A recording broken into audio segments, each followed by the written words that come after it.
Okay, kumusta mga kaibigan? Welcome to Perf Talk.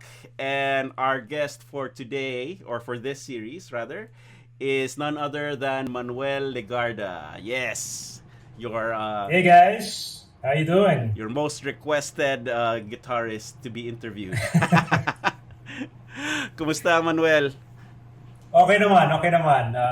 Trying to do our part here. Be safe, Be safe for everybody else around us. Good, good, good, good. Okay. So for this series, it's like an insight behind, the guitar player. Kasi like when we started, there's no guitar magazines na Philippines based.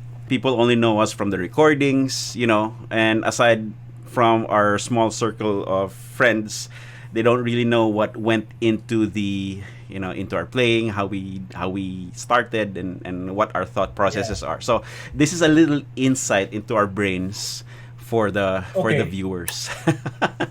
Okay. That was a long time ago though, and then there's a lot of alcohol and whatnot that happened between now and then. We'll do So medyo malabo ang we'll do the best. memories. We'll do the best we can.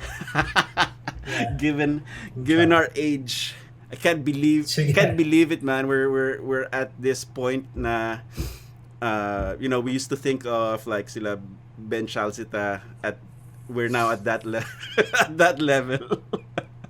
Yeah, my God. And you mentioned Benj, and he's not even with us Yeah. anymore. Yeah. Oh So man. Okay, so let's start at the very beginning. How did you get your start? When did you start playing guitar? Um, well, I grew up. I remember being as young as like 5 and 4, maybe 6, and hearing a lot of the Beatles, the Who, Rolling Stones, a lot of music in the house, and I don't know. Music was always a part of my youth, and I have an older brother, an older sister, and I used to hear it from their collection. And I don't know. I was always drawn to the guitar, and I dabbled with it, around maybe when I was 12, 13. But it was when I was in third year high school that I really got into it, and that's when I really started to learn the instrument. I heard a friend of mine. He played me a tape of tribute, the Ozzy Osbourne tribute to Randy Rhoads. It's a double live album, and that thing just blew me away. And I wanted to be Randy Rhoads. So that's what really fueled my passion to learn the instrument. Was it something in the environment at that time? Like, did you have friends and classmates who were learning instruments then that helped, spur you on? I think the catalyst there was I was with a group of friends from high school, and we went to this guy's house in New Manila, and he had a drum set, keyboard, and a guitar lying around, and so we were 4 or 5 guys, and we all picked an instrument, and we just started to jam. I knew a few chords, mga first position, ganyan, and we just started making noise, and that was my first band. you know, uh, yeah, we actually got to play a gig a few months after that in high school. Do you remember the name of that band? It was called Esoterics. Lalim ka agad. Yeah. So not a proud moment with that name, but but that's what really I think that was the catalyst, that made me start. And then, how did you figure out the songs? Did you start out by ear, or were you taking lessons? No, it was all by ear. I had a friend. He showed me how to do a bar chord. He was actually the singer in that band. His name's Anthony. And so I was playing, open chords like that, and then he goes, "Dude, just do this." And then that opened up, everything for me. Then I started to.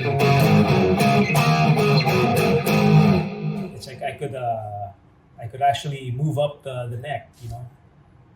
So little things like that, and then I remember there was one time when with a cousin of mine we went to visit the guitar player of a band called Overdrive. He's actually related. This is Ike Heredia, and I went to his place and he showed me how to play "Message in a Bottle."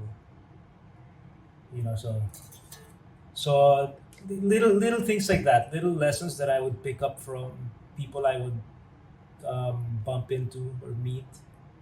I would pick that up because, like you said, there were no magazines that really focused on teaching how to play the guitar, except for the mga jingle na mali-mali yung mga chords. So, so it was, and then everything else was by ear.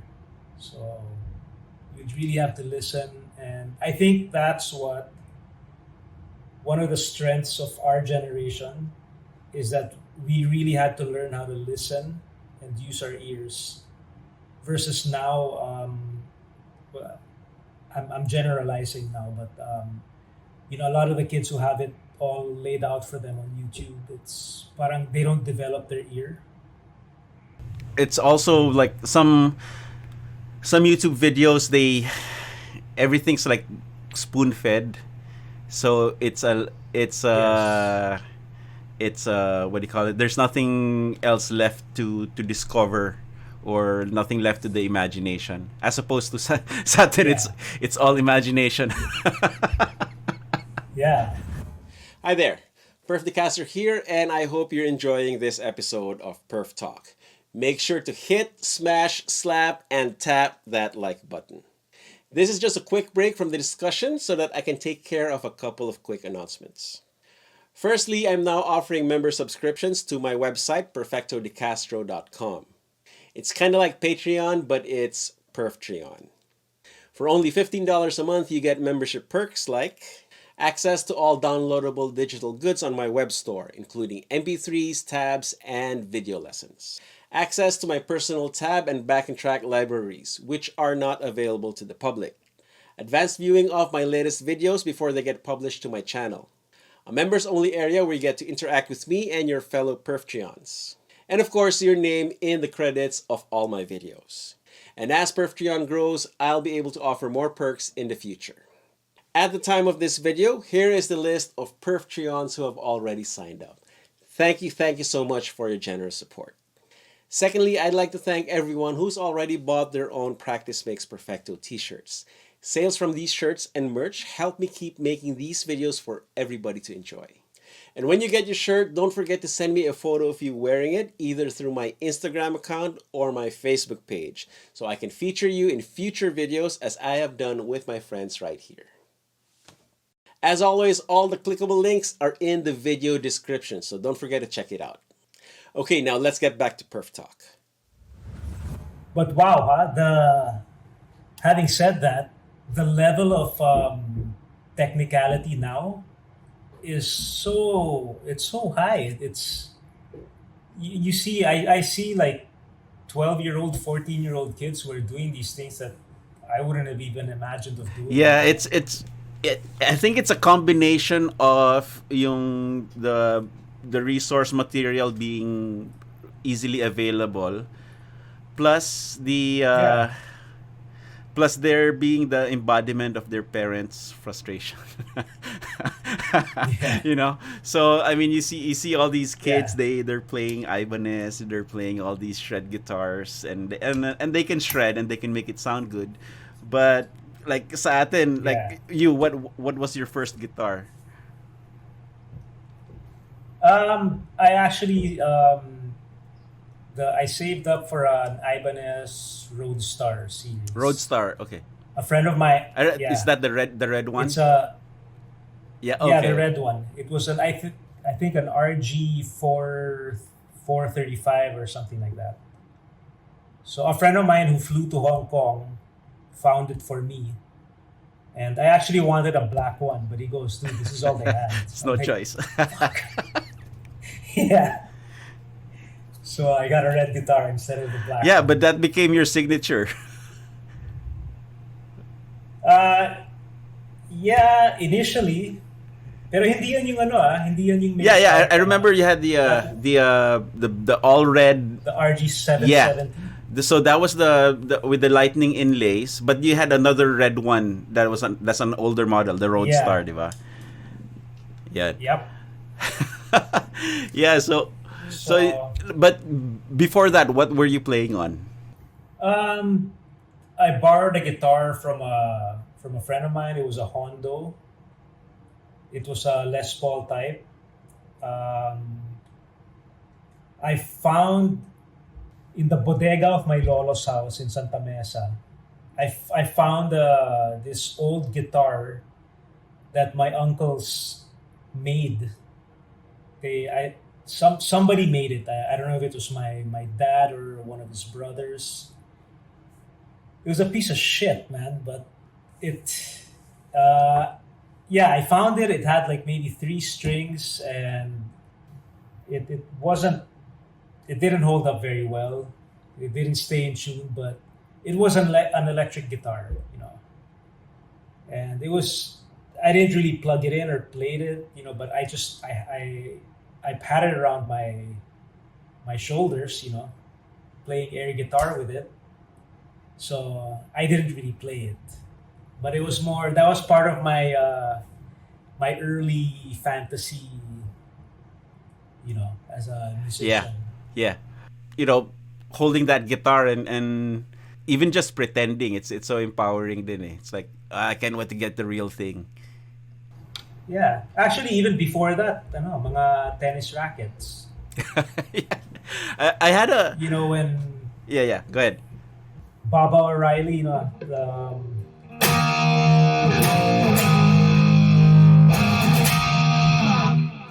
yeah, just man, just with a tennis racket, you do that. Yeah, I remember So, like when I was like 5 or 6, I found this old picture album, and I was actually doing the same thing, but sa akin naman ping pong paddle yung sa akin.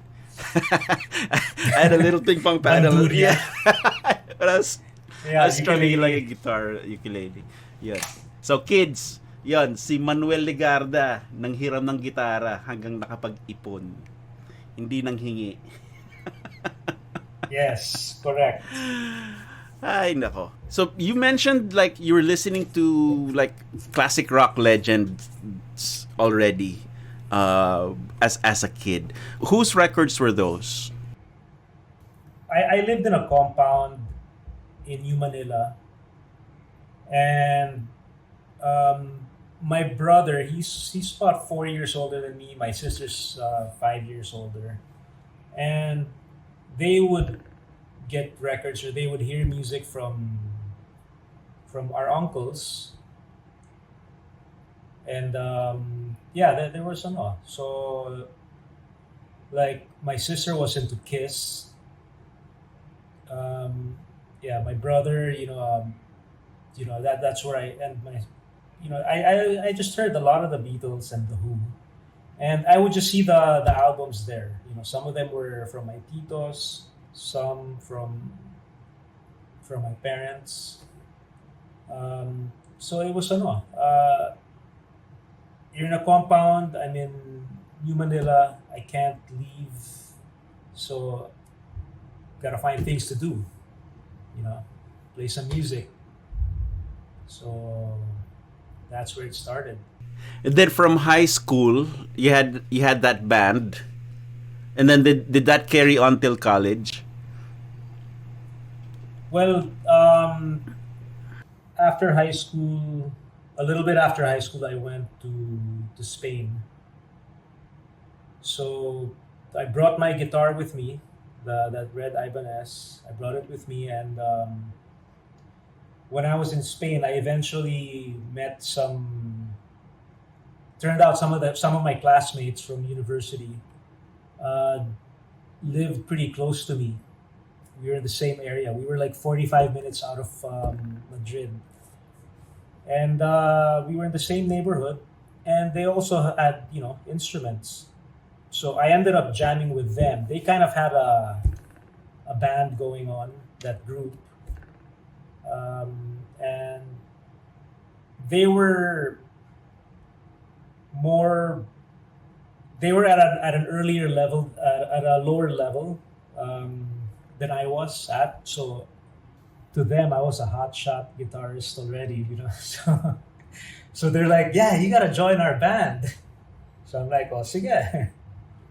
But I was still, like discovering, things. I was still learning. So, but yeah, at least there, I got to meet, and hang with people, and we got to play, we got to learn. That's where I got into AC/DC,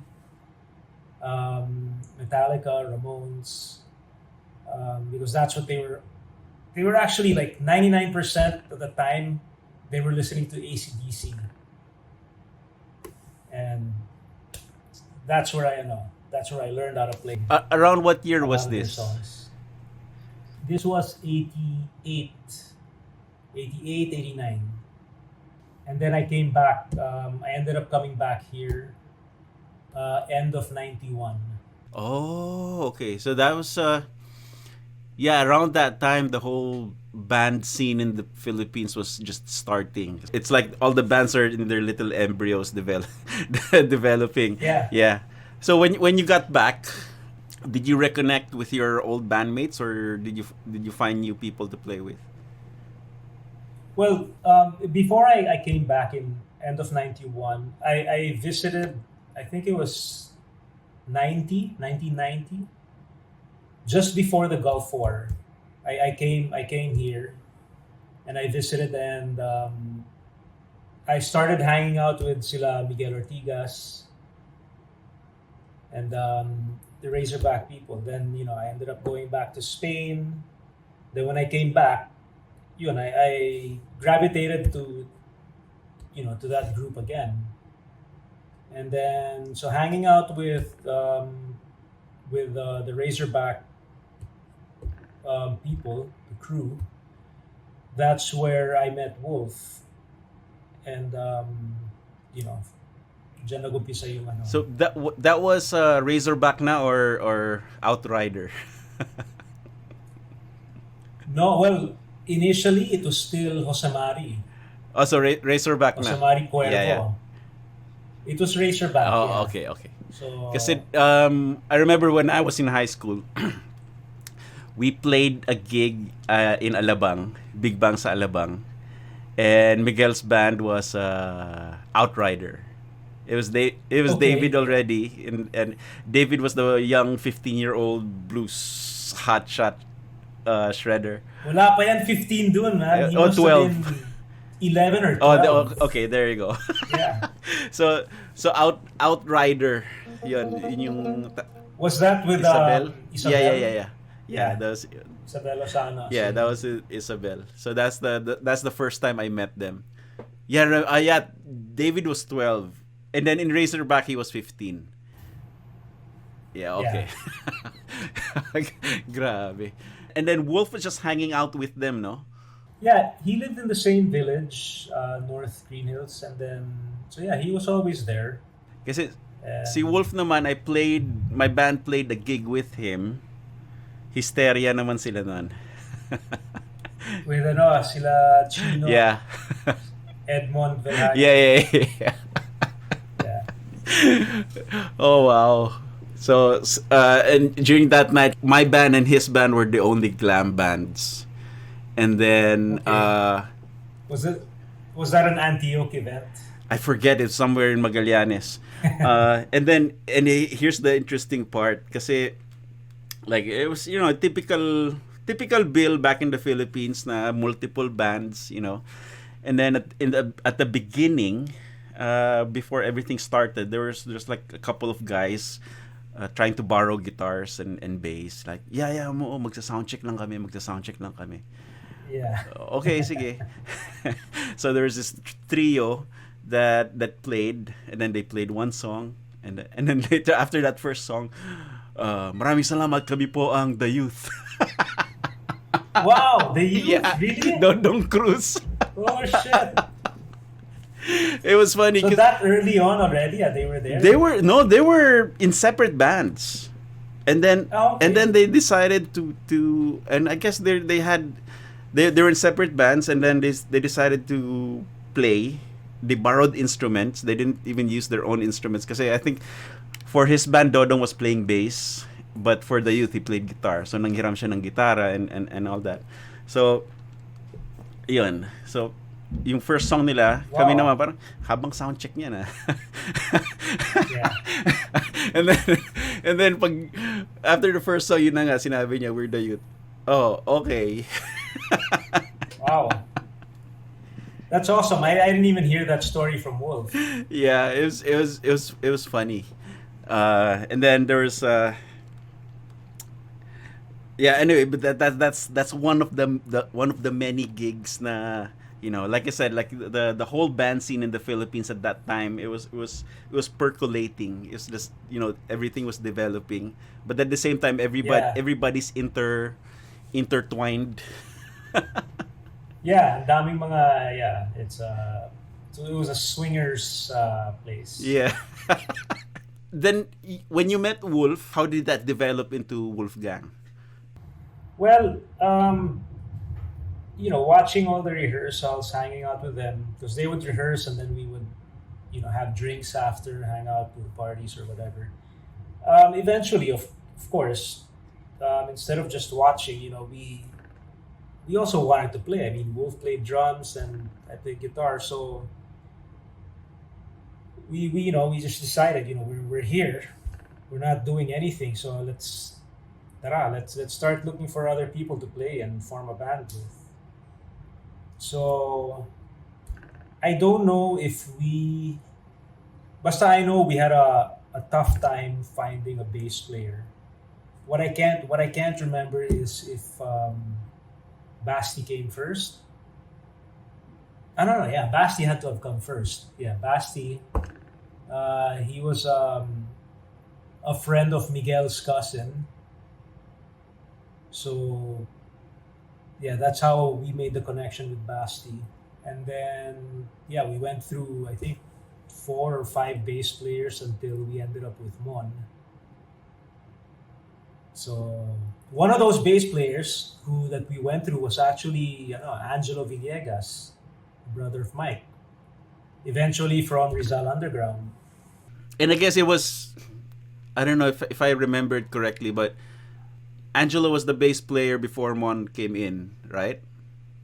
Well, he played, I think we had like one rehearsal, so I wouldn't even say he was the bass player, but I think we rehearsed once, and then if I'm not mistaken, Angelo recommended Mon to us. And we went to watch Mon in Club Dread yata, I think. Before they moved when they were still in, yeah. Okay, and then where was the first gig? The first gig I remember playing was in Santuario, Forbes. Oh, okay. I don't think I've been to that place. It was a one-off event. Our bass player that night was si John Templo, si Tech. So yeah, he did the running man on stage while playing bass. Okay. Hi Tech, if you're watching this, I had to mention it. It was okay. What song? We did Welcome to the Jungle. I think we did Fire and Rain, but the version of Badlands. Yeah. I can't remember the other songs, but those were the two songs that I know for sure. That's wild. Running Man to Um, Welcome to the Jungle. well, I don't know if it was on that song, Okay. but yeah, we only did I think it was 5 songs or 6 songs. When you guys started, did you start writing songs already, or was there a period of like all covers and then? We did a lot of covers, initially.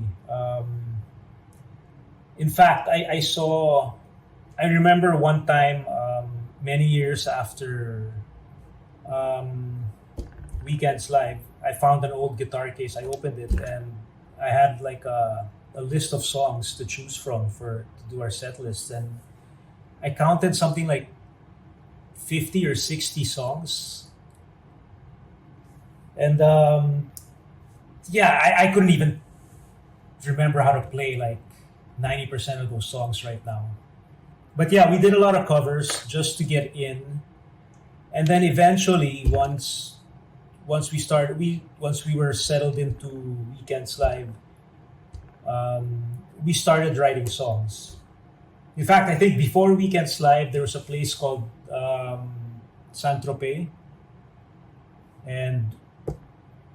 and I think we we did an early version of Halik ni Judas there, and it was still in English. So that was the first song you wrote. You guys wrote together. No, actually, I think though, if I'm not mistaken, the first song we did was "Darkness Fell." Basti came over to our where we would rehearse in New Manila. He was with Miguel Madi, Miguel, and yeah, I think I was playing an old nylon guitar that belonged to my dad. Made in the Philippines, Guitar Masters. Guitar Masters. Oh, okay. Yeah. I remember Yeah. that. Yeah. And yeah, I think if I'm not mistaken, that's what was used to write "Darkness Fell." So Okay, okay. Kasi when I first saw you guys, I think I met Mon at an audition, and he was with JB and Ona, and then he mentioned, wait. I'm mistaken. I think I saw you guys first at Weekends. It was great. It was like you and Razorback, and it okay, was the place was packed and everybody was rocking. And then the following week I saw Mon at session studio in Makati Cinema, and okay, he yeah, was with Ona and JB, and that's where I first met him. Yeah, so when you were playing already, you were you were doing originals already, interspersed with the covers. yeah. Yeah, so By Weekends Live, definitely, yeah, we were already slowly inserting the originals. nice. Okay. Um so for the songwriting process, did it always start with the guitar, or sometimes would Basti come in with like a set of lyrics and an idea that you would have to flesh out? You know, I think most of the time it started with a guitar riff, and then Basti would pull out his notebook and say, "Hey, I got something for that," or he would start writing something to it. But yeah, I think it was mostly the riff that started everything first. Sometimes it was a guitar, sometimes it was something that Mon did. And then for the stuff where the guitar came first, where would I know this is going to be a difficult question, but where would that come from? Um, I don't know. Like okay, like Darkness Fell. That was me trying to play like Hendrix. You know how he does a lot of the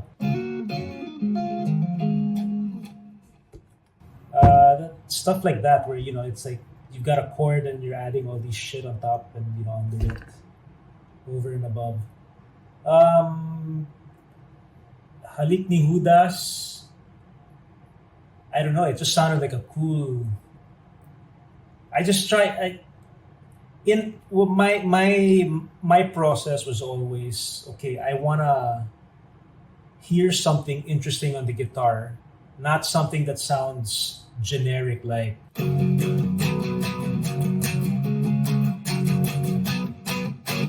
I can't play that because I don't want to, because everybody else was doing that. So I had to find something that would set it apart.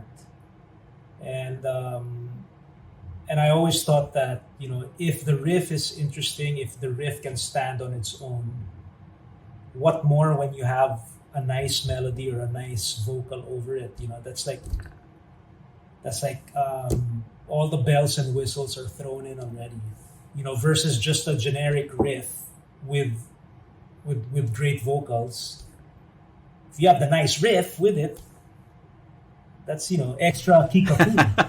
Yeah, kasi like for the Halik ni Judas riff, it's interesting because basically it's like different versions of A.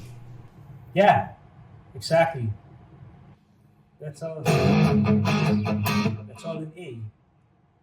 It's like different versions of A. So instead of just playing it in one position, it's like it's become three different things, but it's all the same. It's all the same thing, which is really It's like interesting. I don't know if it's the correct term, but they're all inversions. Tama ba yun? I mean, Yeah, I think it's more it's like octaves. Pam pam pam da da da da da da da. well, yeah, that part.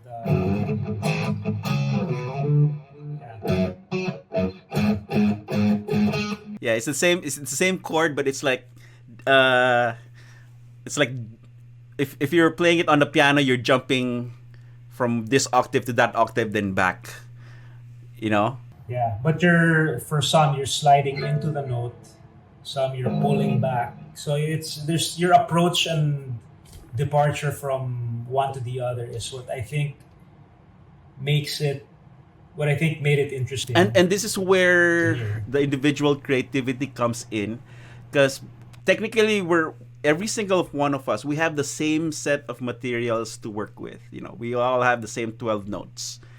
Diba? But it's how we play those 12 notes that makes it unique. Yeah, individual. Yeah. And also, the other thing that struck me with Wolfgang when I first heard you guys is that at the time, as far as guitar goes, it's one of the bands na, well, actually, at the time, I would even venture to say that it's one of two bands that had riff-heavy songs. Because everybody else was like open chords. I mean, even me. For the River Maya thing, there's only one song with a distinct guitar riff. All the others are like different chords, So, pero yung sa like with Wolfgang and Razorback, it's all like guitar riff driven. Like for the time, kasi even I was listening Yeah. back to like Rizal Underground, and it's all chords and all. The style is like expansive. It's not riff driven. Kahit Yeah. Razorhead's ganun din eh. And now I know why. And that's because of the music that you were first exposed to. Kasi like ako, I didn't hear of the Who until I met you guys. Alam mo Yeah. yun? Yeah, I mean, I remember when I saw the first video of "Who Are You." I watching Keith Moon. Everything was just so, smashing everything, smashing the drums, and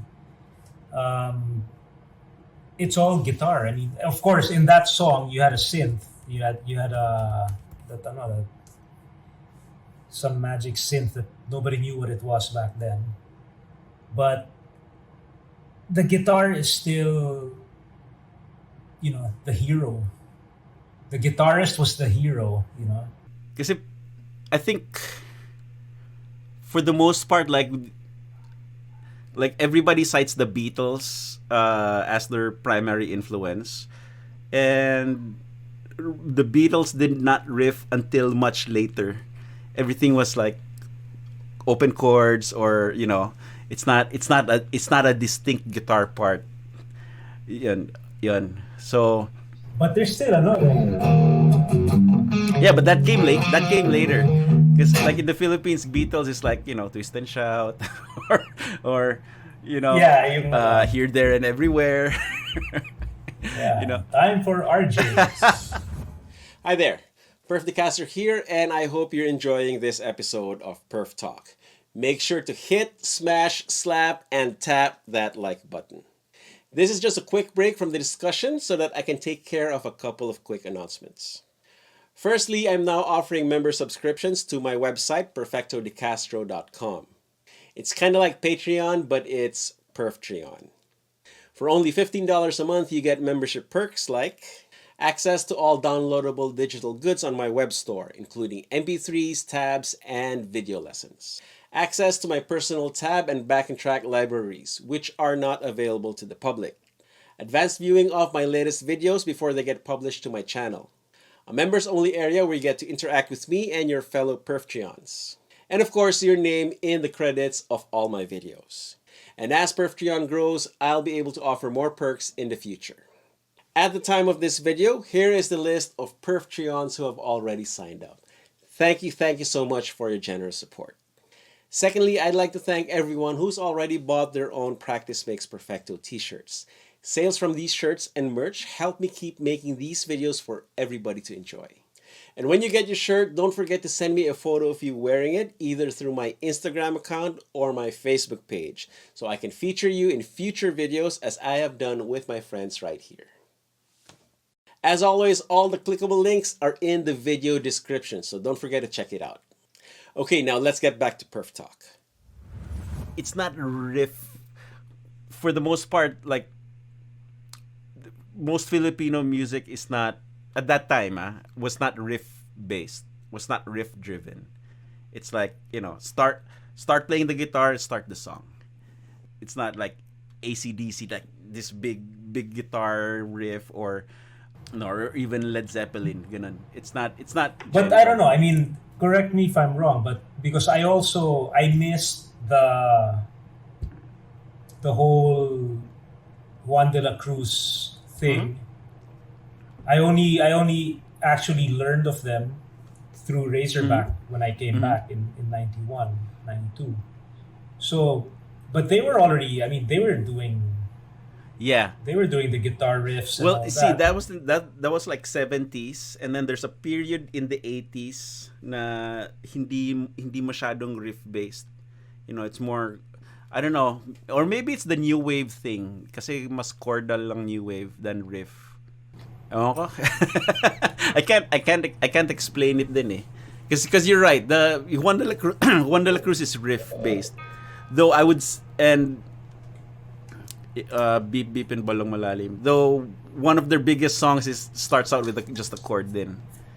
Himig Natin and all that. Yeah. So, anyway, I digress. So from then, we started recording. After the first album, yung albums yun na sumunod always had a sort of a theme around it. How did that come about?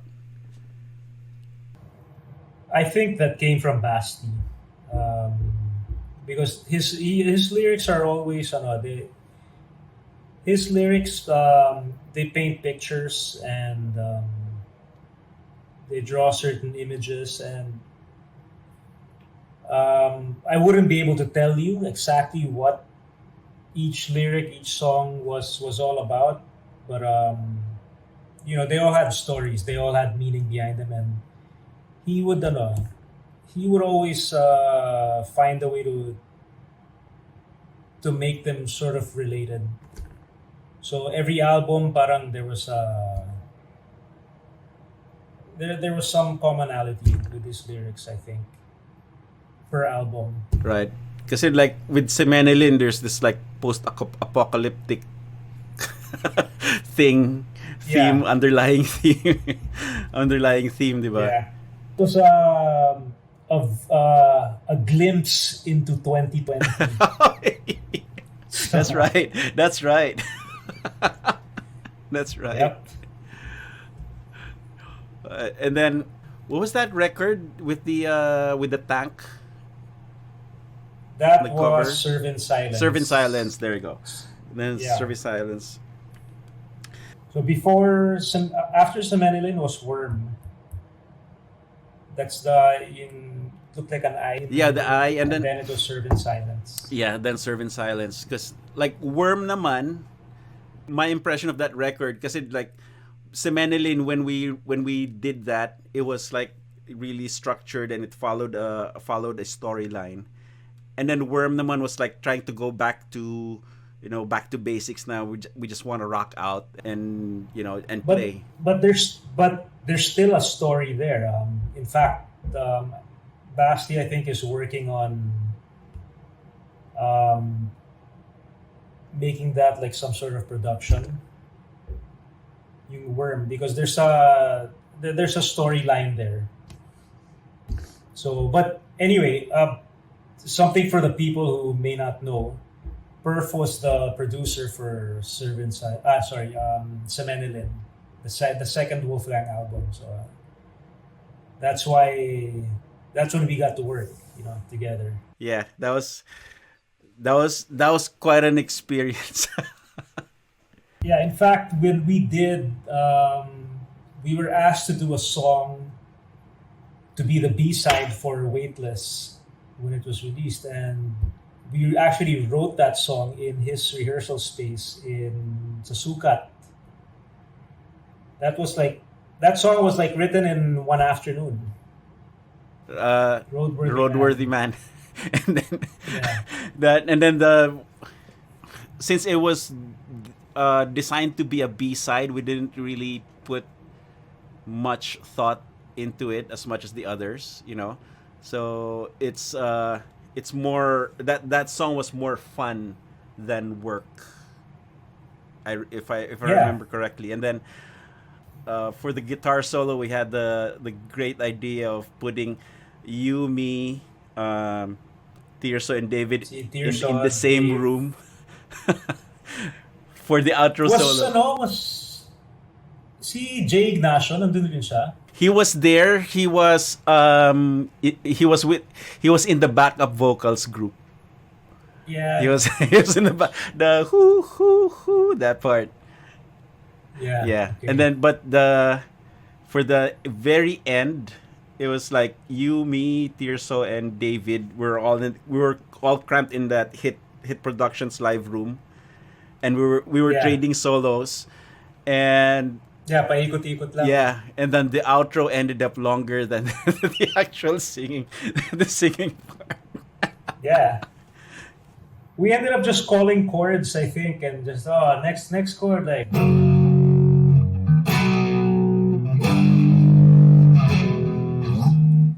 Yeah, so and then that whole entire thing was released as a B-side. And do you still have a copy of that cassette? I should have it somewhere lying around, but I Probably the only cassette where the B-side is actually longer than the A-side, yeah. because it's like twice as long. But it was I think it struck a chord with people. It struck a chord with people, people- and when Sony was putting together the international version of Semenilin, that song was actually what they were most interested in, like sa international. That's why we did that edit. We cut Yeah. out we cut out we faded out the ending. Yeah. We faded out the fun part. Yeah, that's like maybe 4 minutes of ending, 3 or 4 minutes of ending. And I think that became the single for the international release. That's fun. Yeah. So Nowadays, where do you draw your inspiration from? What keeps you motivated? I don't know. Sometimes I'll play an old song or listen to an old song, um, and then it'll just like make me want to play the guitar again, like or learn a song. Like what I'm doing right now is I'm learning how to play "Bark at the Moon" again. So and this time I'm committed to learn the solo the way it was supposed to be played. You know, so I'm trying to learn that now. I'm like in the middle. There's the I'm trying to learn that last part of the solo where it goes up. That last part, it's still sloppy now, but I want to get that. Here's something I discovered about that song. You know the very last lick, the very ending lick on the outro. Yeah, after that, That okay. very last lick is actually very close, or if not the same lick as one of the runs in Rats Run and Round, Round and Round. The harmony. Oh yeah, Diba? okay. Where it goes to the harmony guitar, and then there's that break in the band, and then there's that harmony run.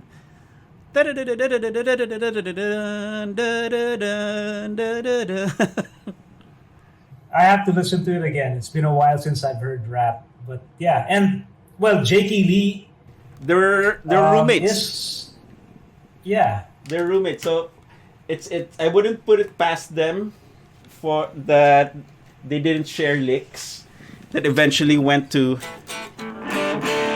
this part. Ah, that part, diba? So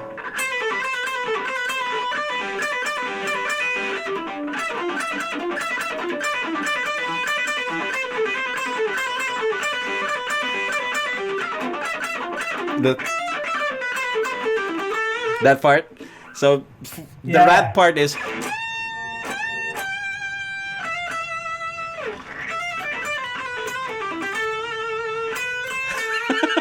Okay, yeah, yeah.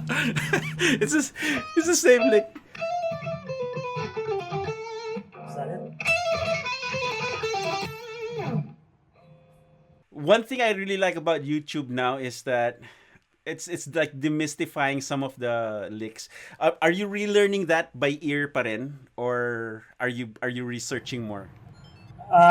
No, I'm researching because there was one part that I really couldn't get because honestly, the recording of that album, the production, it was. I think there's too many things going on. It was that part. Oops.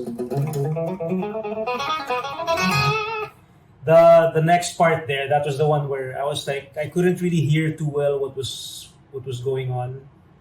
But yeah, so now I'm using the tools that have been laid out in front of me to learn because I don't have time also. I've got, I have my family. I have, despite this COVID shit, there's still work to be done.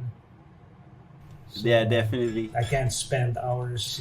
Have you seen that video of Jake Ely showing how he actually played Bark at the Moon, the riff? No, I haven't. But does it involve like his thumb in front? No, but it involves like this huge stretch. He the way he plays it is so counterintuitive to typical guitarists approach. Kasi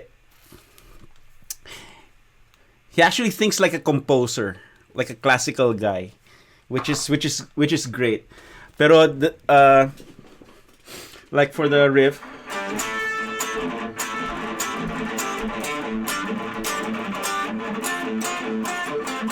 Uh,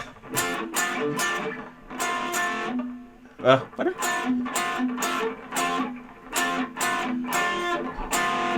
Like he does something here where it's a stretchy thing, as opposed as opposed to like yung sila Zach Wild or sila Gus G, they do it na ganito. I would cheat on that. The way I would do it was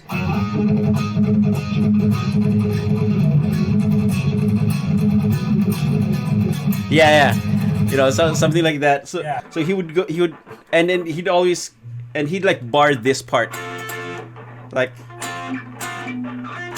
because this is like parang somewhere in the it's the F but- chord. It's like the F chord. Yeah. So he bars this part because he wants that higher voice something. Yeah.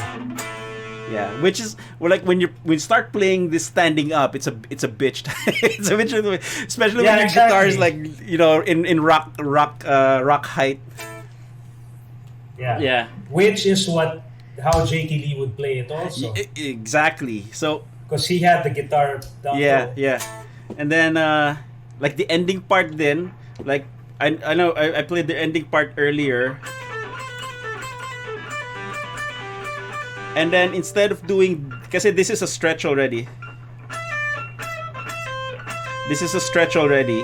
So I would play it,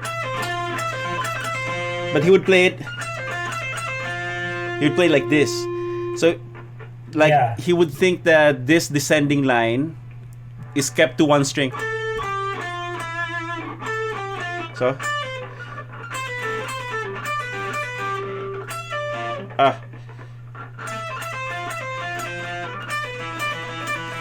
he'd keep it like that. Kasi he doesn't want the tone to change when you go to here. You know, so it's like okay. I appreciate the thought process, but you know, I'd rather play something easier. Exactly. I was just gonna mention that. Every player is different, and while I see like tablature showing it a certain way, if it's not working for me, I change it. I think we're tuned a half step apart, but it's I play it differently. It's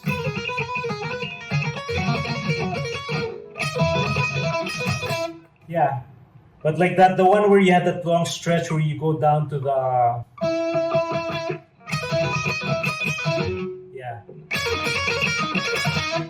I end up skipping. Yeah, skipping strings. I mean, when I play that solo too, I skip a string. I played on the fourth string.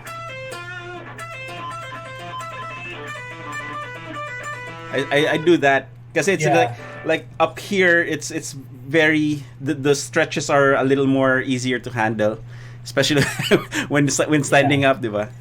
Okay, hold on. Let me grab my E flat guitar para weird. I was just gonna grab my standard, but sige, that's okay.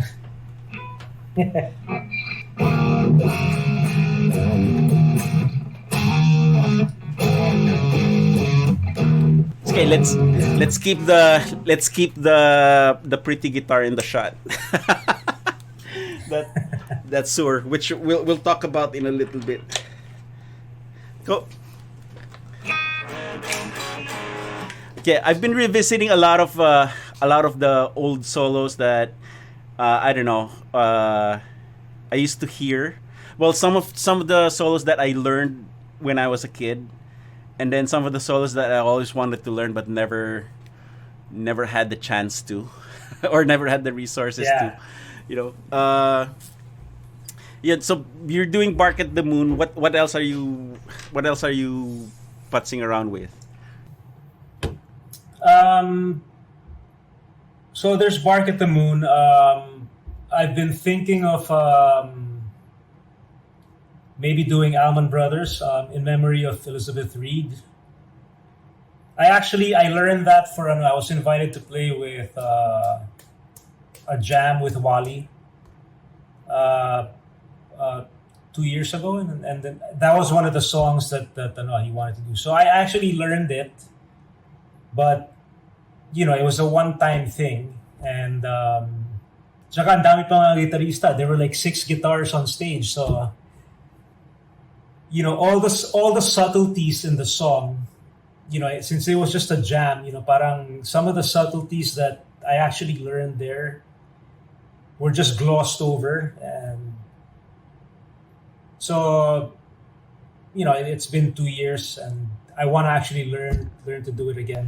Which part are you focusing on, Dwayne or who's the other guy? Dicky Betts. Yeah. I learned. I did all. Like I learned the solo of Dicky Betts, and then Dwayne also. Okay, so now, back when you were covering some of these songs, what did you do when you couldn't figure out the parts, some parts of the solo? I would just like try to approximate the general feel. If it's a certain voice or voicing, a certain tonality, I would just do my own version of it. I don't know how successful I was in that, but they're usually short sections anyway, because but yeah, I mean, it was just try to get the feel, and if you make a mistake, you know what, it's rock and roll, so it's more the attitude than the precision. Of course, there's also the side of me where I did want to do it right, but I also know my limitations. I'm not I can't do what Petrucci does. I can't do what Steve Vai does. I still have spurts where I try and try to educate or try to improve my technique, but I can't put in the time, or I don't want to actually. Well, because I think, well, for me personally, like the technique building part, we already did that when we were younger, I think.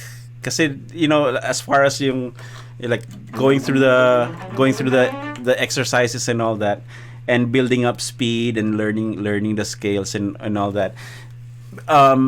That's in the beginning, because after a while you reach a certain point where when the skill is already learned, it's already in your fingers, so then you start focusing on other things.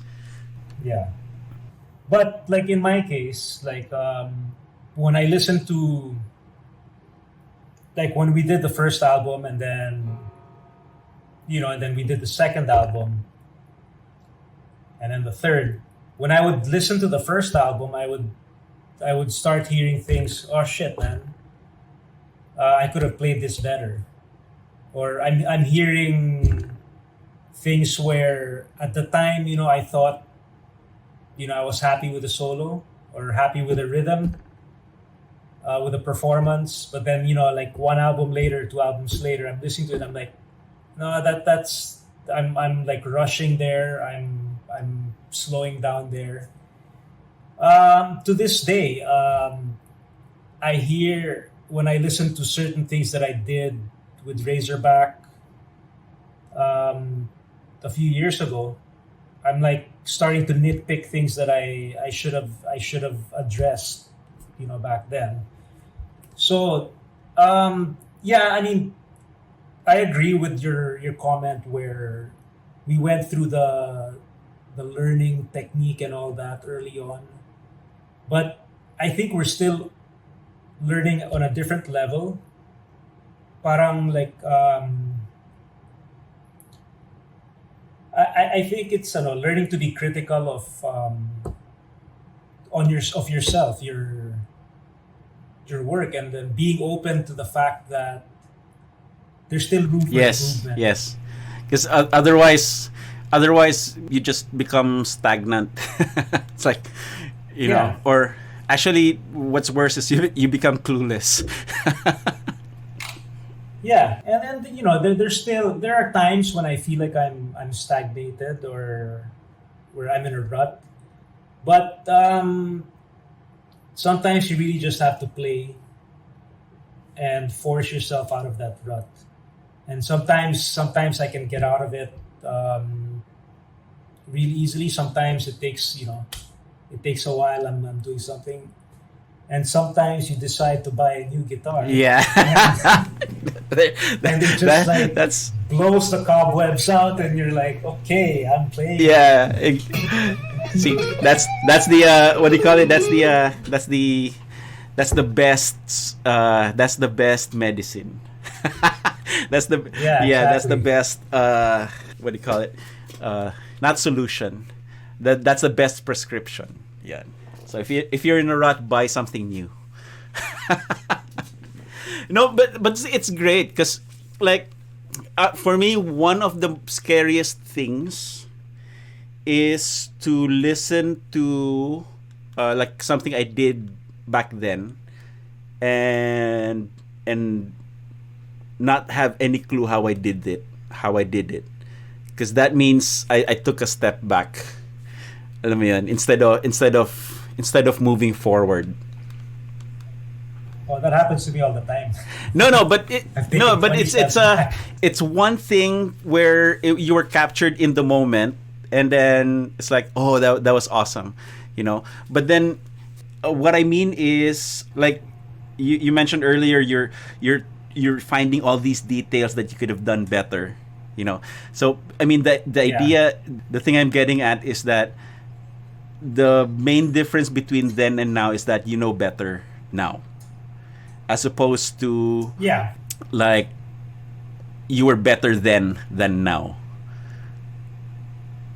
you know, because Yeah, that means yeah. that you're declining instead of moving up.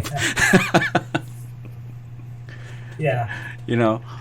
But yeah, I mean, yeah, my comment was more of like, because back then, I don't know if maybe the younger kids don't understand the situation. Back then, we didn't have iPhones or a computer you could just plug your guitar into and record yourself. Everything was analog talaga, and you know, like when we did Semenolin, I mean, there was hardly any pre-production. I No, would we say, just like when it came to the yeah, solos. we just went in there and hashed it out. Yeah, and a lot of it was it's what I do now at home at in my own little cave where I can work things out properly and then go to a proper recording session and you know try those things out. Before, you know, I would go in and okay, so what am I gonna do? And a lot of the time, you know, like I'd be doing things and like you said, capture a moment. But so a lot of those moments were mistakes that I would make while trying to play something. And I think one thing that I think I can be proud of is that using those mistakes and then like we did a lot of punching in, and I'm not ashamed to say that, but it's hearing that mistake and recognizing it as as a departure point to go into a different direction for the solo. And I think that's what made, I mean, if I thought those solos became more interesting because of those mistakes. And I think that's what gave them character rather than just being satisfied with something. Okay. It was those quirky things that added the character there. It's a fine line between a polished performance and something that is exciting, because sometimes those things don't go hand in hand all the time, you know, because if you have something that's already worked out and played perfectly, sometimes parang nawawala naman yung excitement mo na, yeah, that's like, I nailed that. Alam mo yun?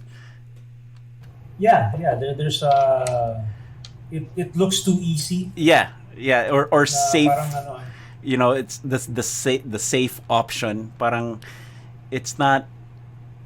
I don't know. For me, sometimes I like to reach for something more as opposed to just playing it safe. yeah, that's ano. A lot of the things that I was doing was like, what I was like pushing myself beyond my limits, and sometimes things would come out there, and you know, like I said, those mistakes, my finger would do something that it wasn't supposed to do. Now the trick is hearing that and recognizing it and saying, okay, let's keep that and then bring me back in to record right after that. And then, you know, Yeah. Okay, so let's start with gear. Let's turn to gear naman. okay. Okay, there's a picture floating around on Facebook, and there's a lot of speculation behind it. So what was the pedal that you were using in the early days of Wolfgang? I had a yellow DOD overdrive. I can't remember the exact model. I had a tube screamer, the TS5, yung mukhang tangke.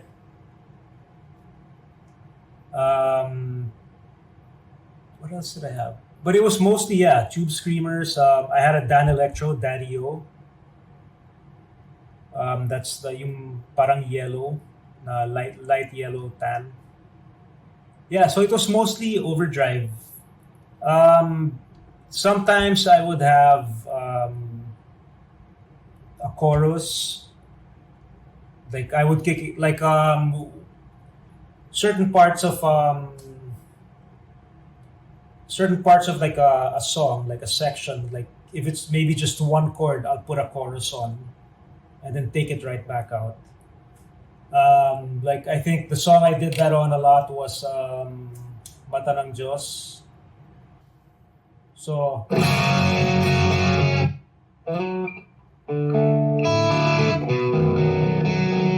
like I would put it on just like maybe two of the chords.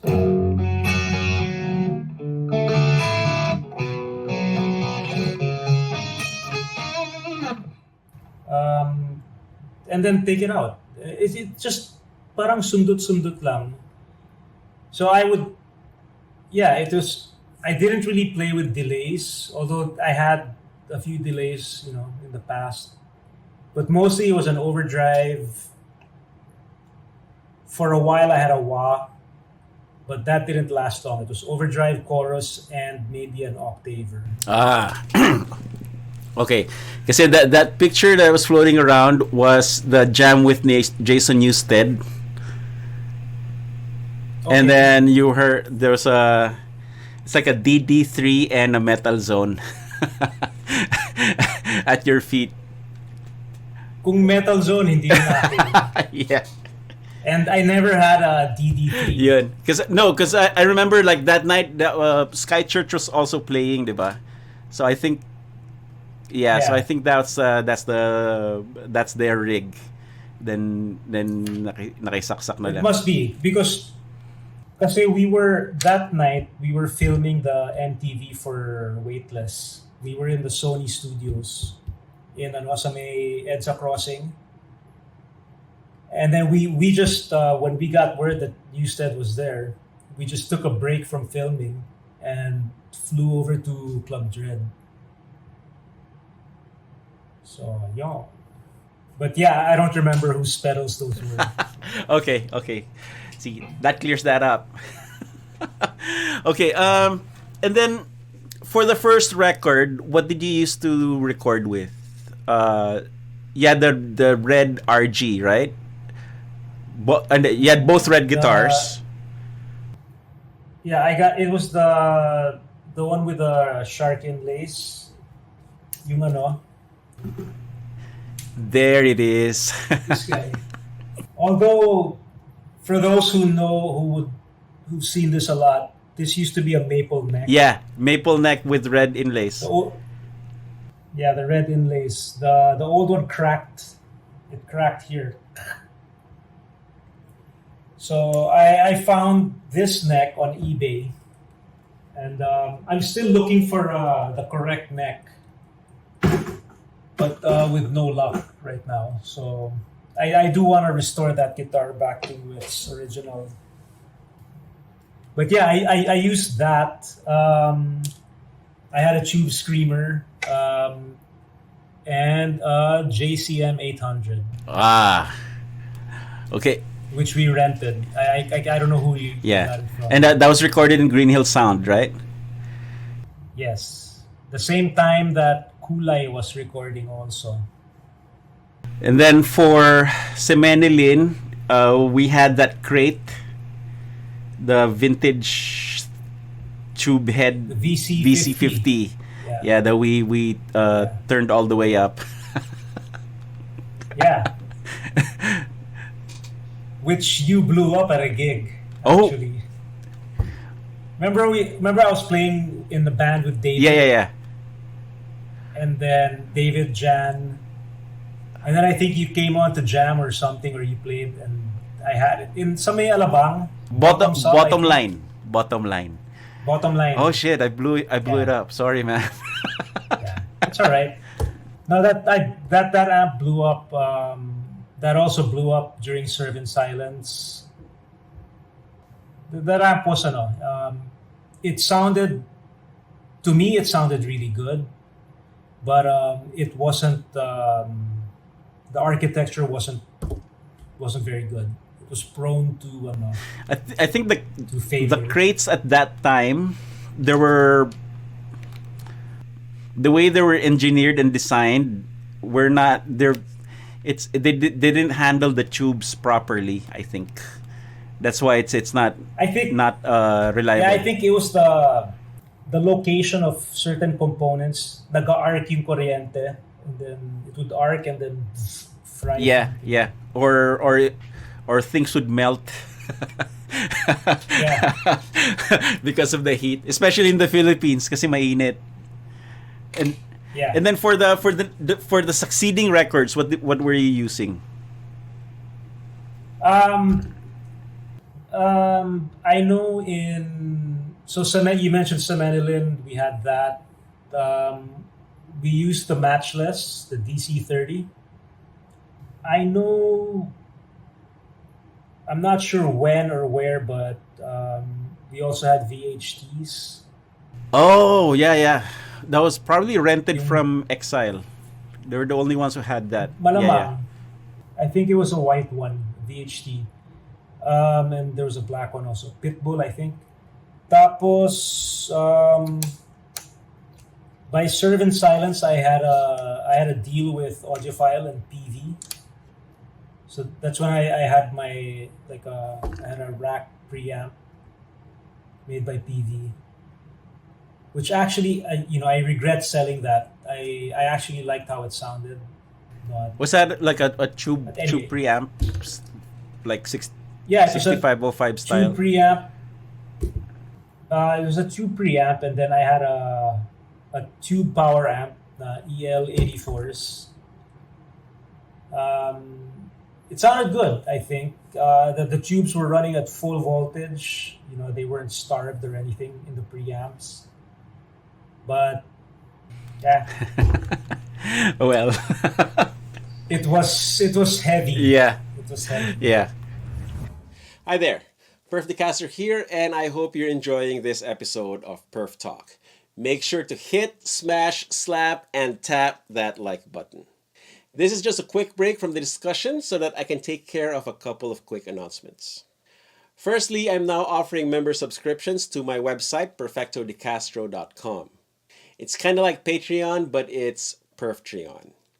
For only $15 a month, you get membership perks like access to all downloadable digital goods on my web store, including MP3s, tabs, and video lessons, access to my personal tab and backing track libraries, which are not available to the public, advanced viewing of my latest videos before they get published to my channel, a members-only area where you get to interact with me and your fellow Perftreons, and of course your name in the credits of all my videos. And as Perftreon grows, I'll be able to offer more perks in the future. At the time of this video, here is the list of Perftreons who have already signed up. Thank you so much for your generous support. Secondly, I'd like to thank everyone who's already bought their own Practice Makes Perfecto t-shirts. Sales from these shirts and merch help me keep making these videos for everybody to enjoy. And when you get your shirt, don't forget to send me a photo of you wearing it, either through my Instagram account or my Facebook page, so I can feature you in future videos as I have done with my friends right here. As always, all the clickable links are in the video description, so don't forget to check it out. Okay, now let's get back to Perf Talk. And then right around that time you were, because I remember I saw you with Fox Rocks Coconut, like Captain Coke. You still have that? Yeah, I still have it. But it's tucked away somewhere. But I still have That goes for stupid money now, dude. It's like it's so expensive. It's an awesome pedal. It sounds really good, but it's also heavy. It's like huge. It's a pain in the ass. You need a power supply for it. But it's galing. For those who don't know, it's made by Fox Rocks, Dave Fox Rocks, and it's like a 3-in-1 pedal. It's a Jimi Hendrix, Robin Trower. Yeah, vibe, fuzz, and what's the vibe, fuzz, and octave? Yeah, there you go. So and it sounds really, really, really, really good. Yeah. At what point did you start getting into all these different pedals, coming from the Daddy-O and the Tube Screamer and all that? It's when I got internet at home. I was able to discover these, these boutique builders, and read about them on Harmony Central. I was intrigued. I mean, and getting a tape, I got lucky. When I got that Captain Coconut, it just sounded so good that it made you want to research more. And I actually got a few more pedals from Fox Rocks. I have the Octron, I have the Paradox flanger. I've ordered 3 Octrons from them already. Octron is an octave pedal. It's all analog. So it's one of my favorite pedals also. Oh, nice. And then nowadays, what's your rig? Now my rig is I just got a Fractal Audio FM3. So I used to use the AX8, and then when the FM3 came out, I got on the wait list, and I finally got one a few months ago. So I've been using it now. That's what I'm using right now. Oh, okay. And then it's are you using it standalone or with other stuff then? Right. Well, I got it during the lockdown. It arrived during the lockdown. Okay. So. Okay. But before the lockdown, I got yung Blue guitar. Blue, yeah, the amp. Yeah, I got the Amp 1 Mercury Edition.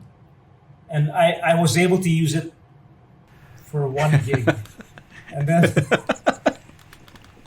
it was a party that we played in at somewhere in Makati, and it sounded really, really good. Did you bring your own cab for it? Yeah, I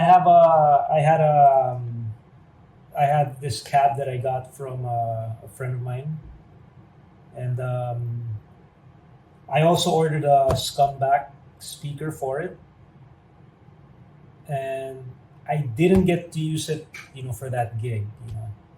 For the gig, I had a vintage 30, on it. So blue, yeah, that was like the last Nam. He was teasing something new last January, but he I saw it. yeah. Yep. Looks nice, but it wasn't a working prototype. It was just, I think, a Yeah, mock-up. mock-up. So it's like a multi-effects pedal board version of that. But all analog. Yeah, Digitally Controlled. controlled but analog. circuit. Yeah. Yeah, then everything went to shit. So everything's like Yeah. everything's on hold. Exactly. It's crazy. And then okay, so now tell us about that guitar. So it's Sur S. Yeah, it's a Sure. So this is the standard model. It's the same body shape as the Pete Thorne signature, but it's chambered and it has a carved top. Oh, what's the woods? Mahogany with a maple cap, and then, if I'm not mistaken, mahogany neck. If I'm not I could be wrong. I can't remember the specs. But yeah, I ordered. Is the neck this- painted then? In the back? It's got a satin finish in the back. Oh, okay. But yeah. So it's not glossy, but it's it's got a smooth feel. Nice. Tas Nice naka-trem to din. Yeah, it's got a trem. It's got wooden knobs to match the fretboard. Nice. I got the Pete Thorne Thornbuckers. pickups. Yeah, which I think they sound really good. And yeah, it's got. I also asked for the Pete Thorne wiring. So when you go here, normally it's humbucker mode. With the Thorne wiring, it's the split of this.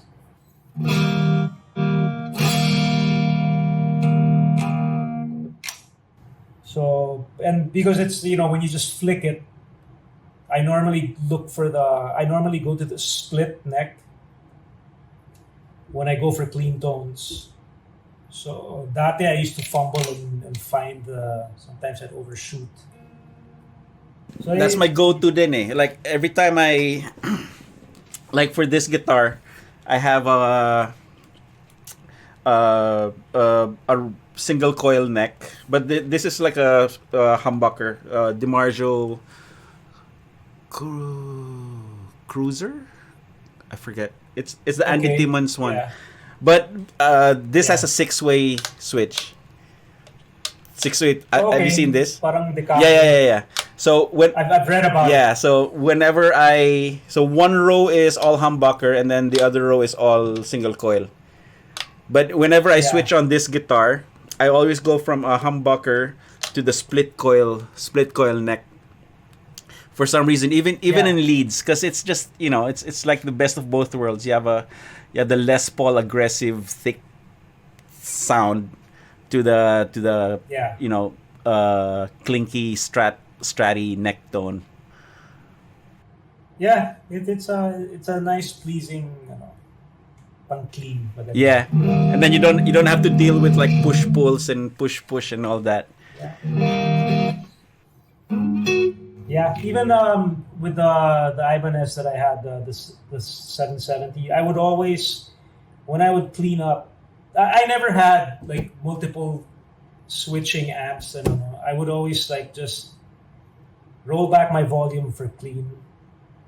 The overdrives that I would use, I would normally just turn on for the solos, just to make it easier, more gain.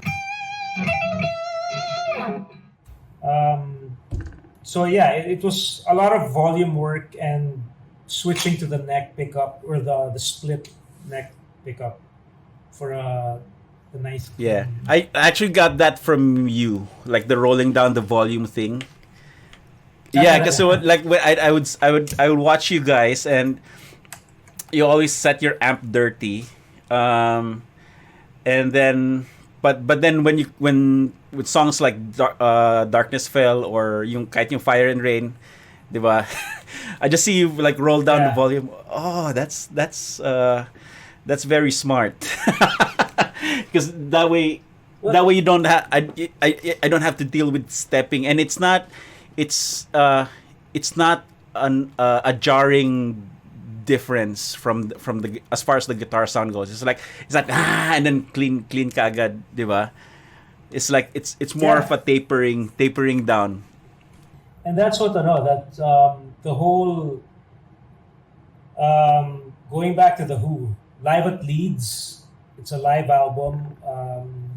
That's if I'm not mistaken, it's a P90 guitar, and he's just working the volume, from dirty to clean, and there's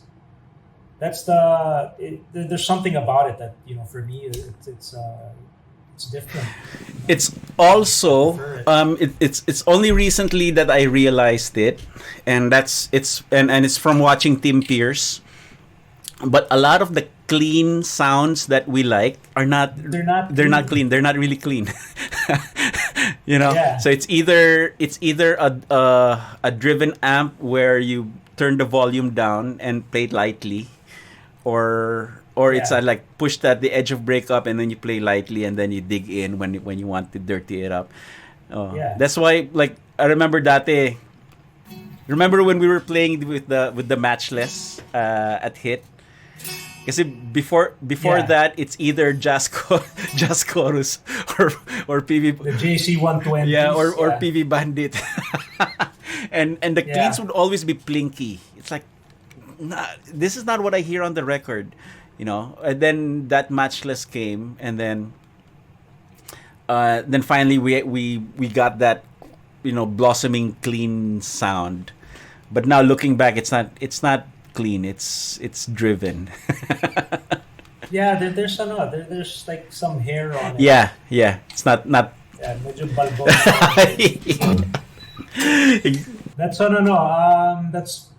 That's prominent on Cathedral of Space.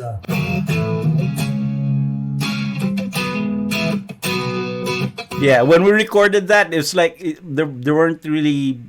It wasn't multiple guitar tracks. For the main guitar is just one long take where you were just varying your picking dynamics to get the different tones. So it's not always about stepping on a pedal to change tones. You're not just playing the guitar, you're playing the gear as well. The entire chain. That's the one. Okay, right now, what's your if you were to recommend 3 pedals? If you're recommend 3 pedals that you can't live without, what would they be? 3 pedals. Okay, so walang multi-effects, ha? So just pedals. Let me just go get one. It's right here beside me.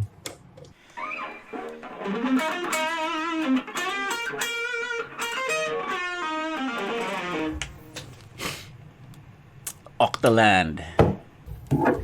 So this is a Kingtone Octaland. It's an Octavia type. I really like the Octavia type of effect, and I got into it because of the Captain Coconut. And let me show you what it sounds like. But this is using the. It's got a really obnoxious sound.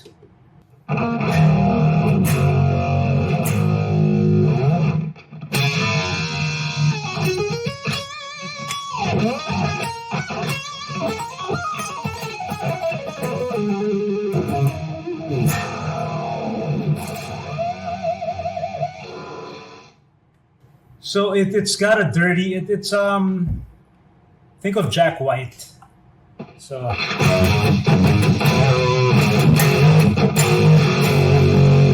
Like really huge. So that's what. Like my description of that sound is like it's like you're holding a big fuzzy caterpillar. Alam mo yun?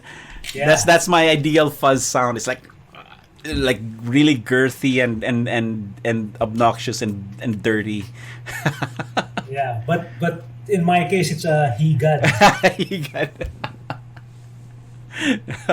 Nice. Yeah, so that's so this is one. Of course, you need an overdrive pedal, and there are so many overdrive pedals now, but I think you can't go wrong with I don't know, the tube screamer, and an octaver.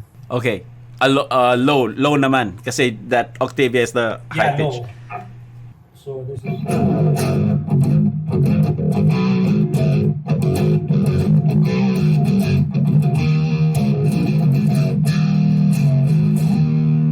You know, one of my favorite sounds is an octaver, but with a filter, with an envelope filter in front. Okay. That's I should try that. it. It's just that's one of I have I absolutely have no use for it in my regular playing, but I love that sound. I what do you call it? I discovered it when in one of my pedal board iterations. I have you remember the Guyatone wah rocker. Yeah. I had that running, a fuzz, and the pug. The pug pedal, the electro-harmonics. the octave up and octave down. I just love that sound. So every time, like in my with my multi effects, the head rush, and I have a special board with like all quirky pedals, that sound has to be in there. I don't use it regularly, and eventually I'm gonna write something around that sound, but it's it's great. You never know. Those a pedal can, just like getting a guitar, can pull you out of a rut. A weird quirky pedal can do the same thing, you know. It's like you're being given a new color to play with, you know.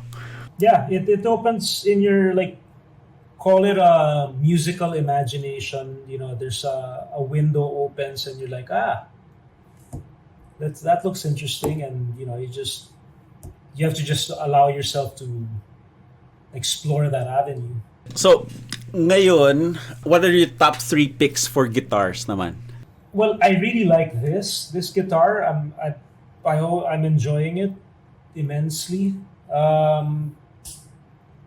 I was also able to find a PRS single cut, which I'm enjoying also. It's a different sound. This one has like so much mids, and I got it secondhand from a jazz player. Like he was like switching to archtop guitars, and he was getting rid of his solid bodies, and I managed to get this one for a good price. I really like how it plays. It's a bigger neck than I'm used to. It's like a McCarthy. No, it's actually right here behind me. Ah. Okay. So it's an SC250. Okay, got it. So it's one of the older single cuts. But the McCartys they have a scale length of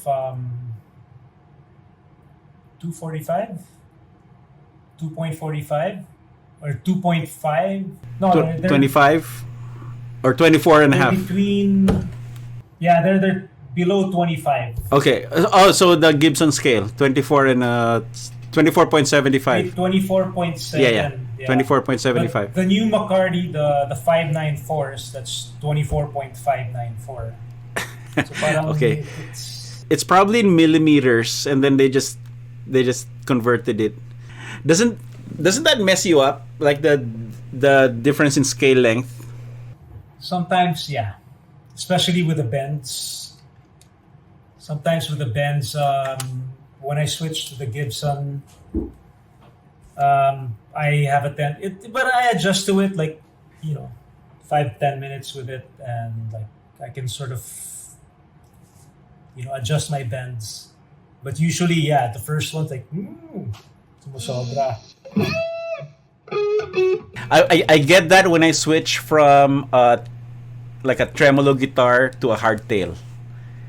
Kasi with especially with the floating Floyd, the bridge pulls forward every time you bend it. So you have to give it an extra kick to intonate. And then when I go to a hardtail, it's like whoa. Yeah, when you're doing the double stops also, it's or bending with two string.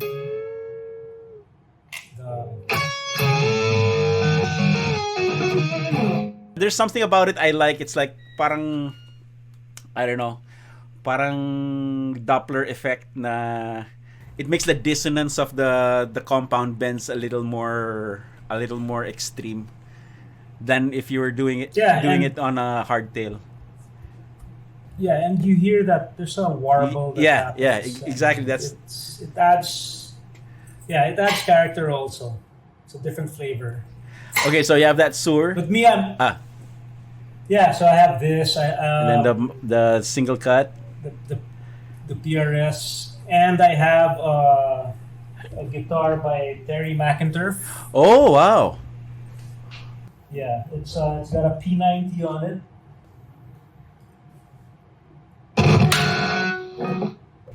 So this was my 40th birthday present to myself. Nice. Is that chambered? Because the body looks thick. It's a very it's a thick body, but I'm not sure if it's chambered. It's pretty heavy also, but I got this secondhand as well. I found it on the Gear Page classifieds. Somebody sold it. And I just changed the pickups to Kinman's, the noiseless. Yeah, they make noiseless pickups, and they're actually here the in the Clark, diba? Or Subic somewhere. They're out of Clark. In fact, nagka-drama nga because I ordered these pickups and it had been a month and they hadn't arrived yet. And at that time, their website was also medyo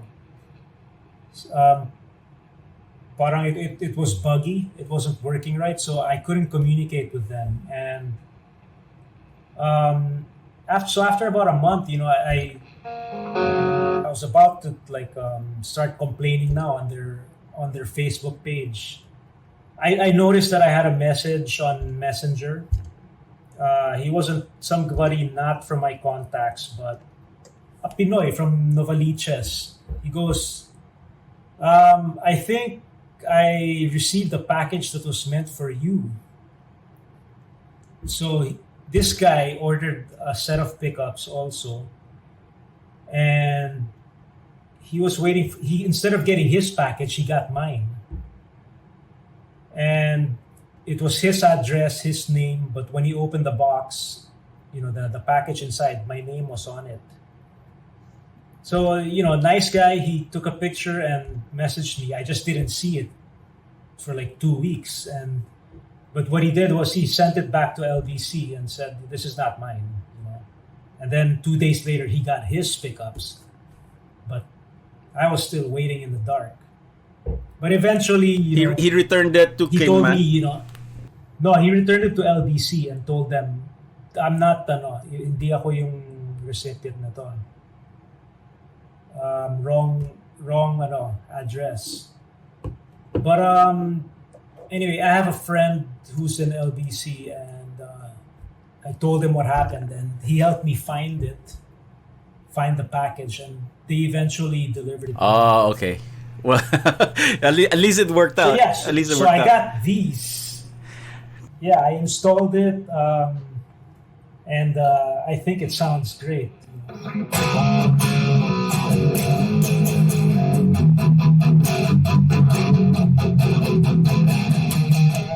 Now that looks a lot like your signature guitar. Or similar. Well, siguro yung pagka-single cut, similar. Yeah, I got some ideas for the way it's cut in the back from this guitar. But yeah, this is a great guitar.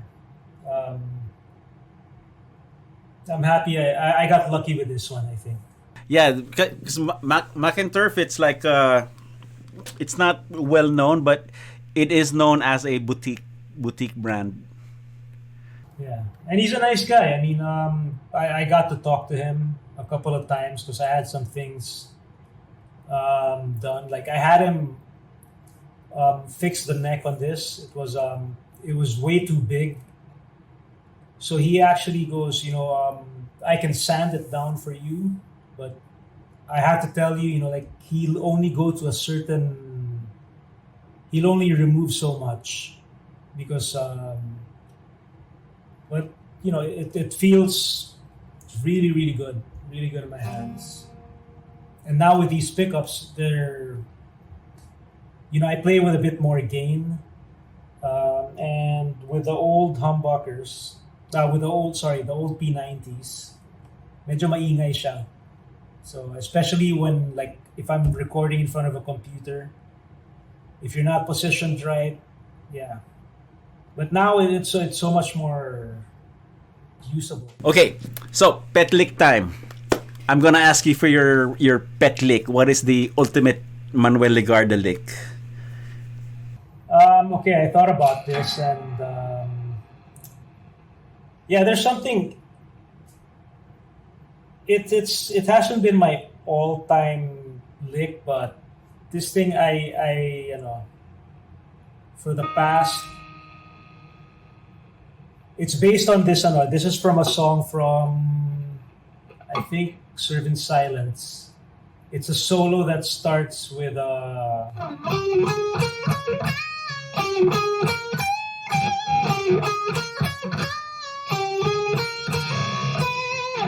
so that's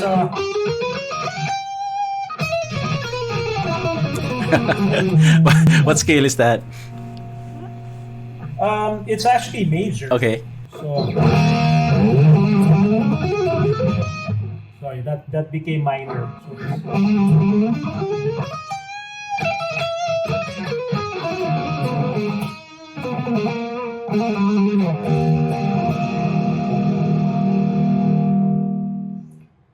So I'm bending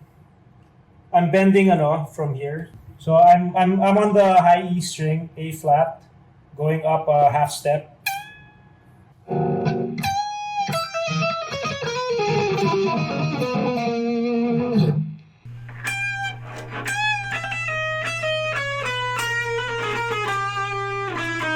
Oh, okay. So like a harmonic minor thing, or If you say so. Phrygian dominant. Okay, yeah, the Frigidaire. So the first one was I just came from starting the major third.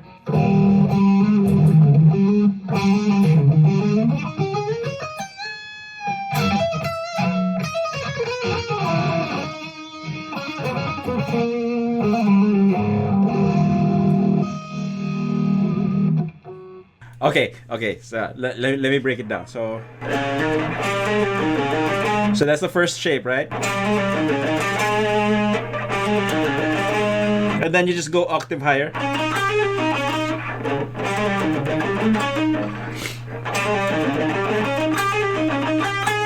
And then So I'll do it slow. So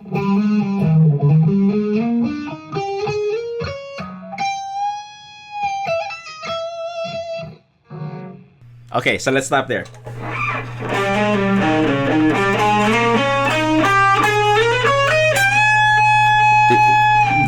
Does that sound right? so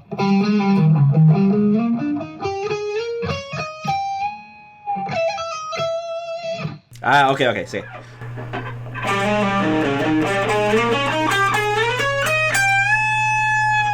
And then after that, after the bend,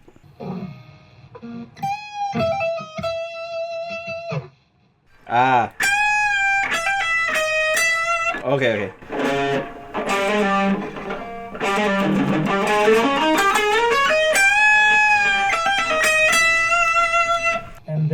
so it's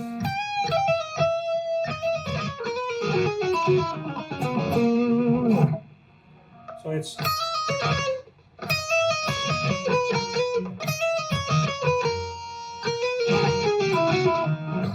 Okay.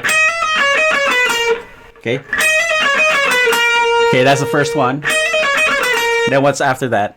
I have to analyze this because it's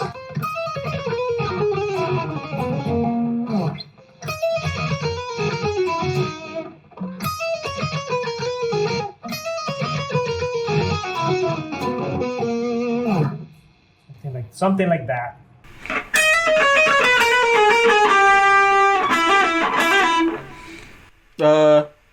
Do you go down the third? Do you go down the third string or stay in the 12th fret? I'm staying on the 12th fret.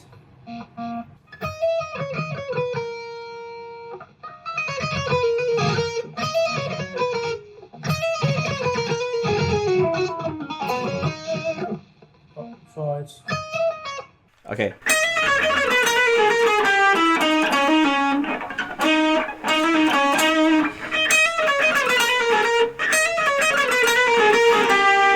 So after this, how do you go? How do you transition to the fourth string? wait, so it's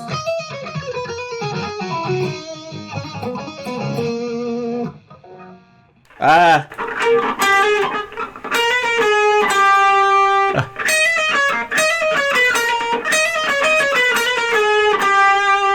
sorry, you on your G string, you're not hitting the 12th fret. It's yeah. So it's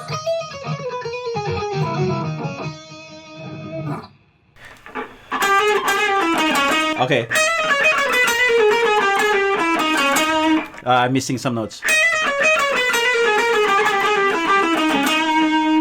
so I'll no, so it's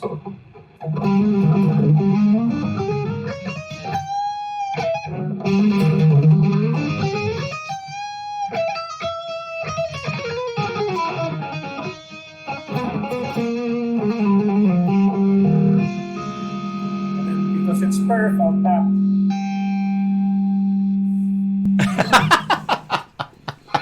Nice, nice. Can you try playing that like medium speed?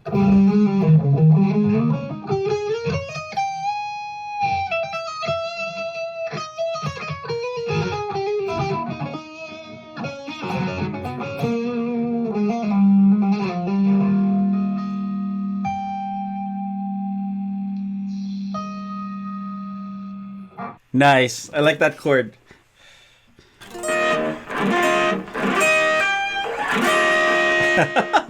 So I meant to ask this earlier. What got you started on those exotic scales? Like what brought it about, or how were you introduced to them? I think they weren't that exotic, but when I heard Randy Rhoads, there was like a I mean, he was doing like a like parang may pagka-classical feel, not in a Malmsteen sense, but and then I also like Megadeth. So Marty Friedman has all these weird scales, and in one way or another, that influenced me also to find these oddball things. Like I would try to find like notes that were outside, just to make things interesting, and some of them were accidental. Like another thing that was that I would normally do is so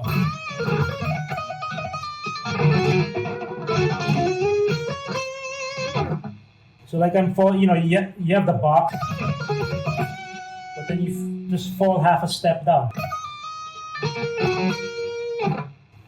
From the 12th to the 11th. Oh. Yeah, and then when you fall half step down, it's all half steps. Yeah. There was, I think there was one solo where and that's all from the 12th, 11th.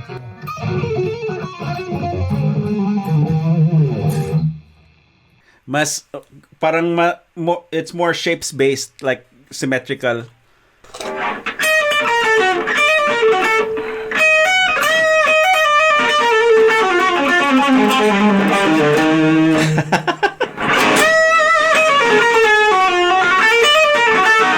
Yeah, because like a lot of your solos have that flavor. Biglang, alam mo yun, it's like blues rock, and then suddenly it's like, oh, we're in Timbuktu.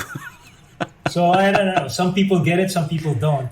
But I think it just makes it a little more interesting. And I think they're interesting, like passing notes. I don't know if that's the right term.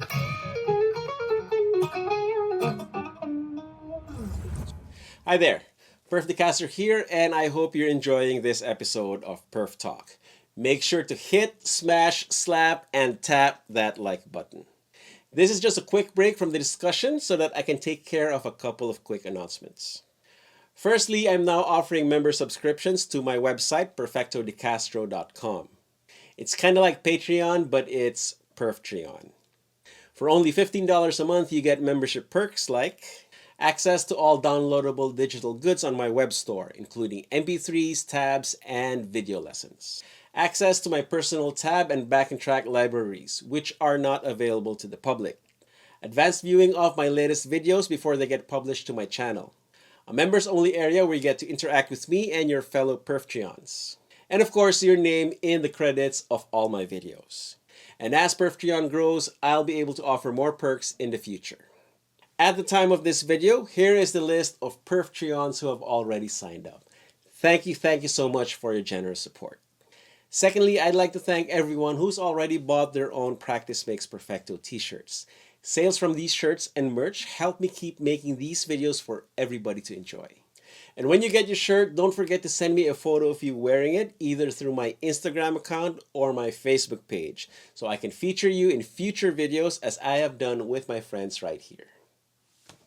As always, all the clickable links are in the video description, so don't forget to check it out. Okay, now let's get back to Perf Talk.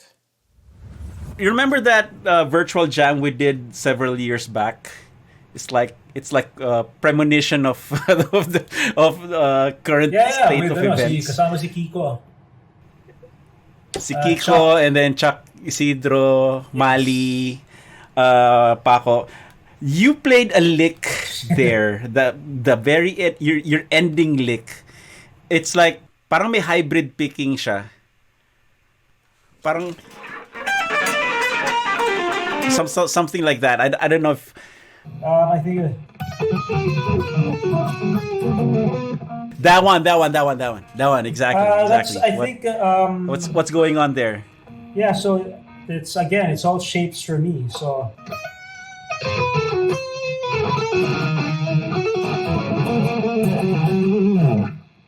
I'm ano. So it's like parang diminished na parang whole tone diminished or whatever. Yeah, so I'm just from like, let's just stick on to the 12th to 15th fret box. So on the high E string, I'm 12 to 15. And then I'll skip to the 3rd string. Oh, okay. And then I go to the B string, 13th and 14th fret.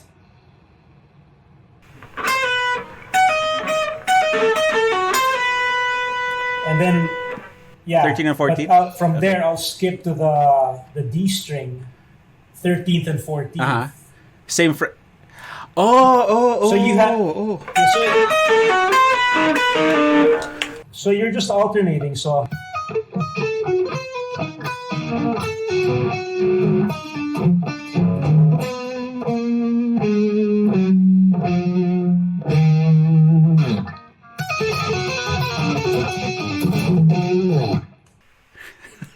That's awesome.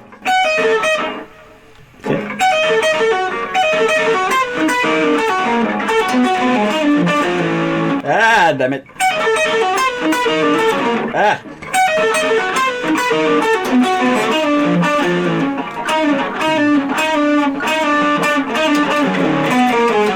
Okay, okay.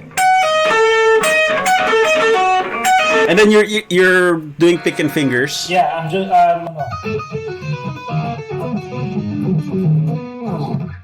it's you just have to resolve them on the last one. So I'm using my middle finger, my dirty finger.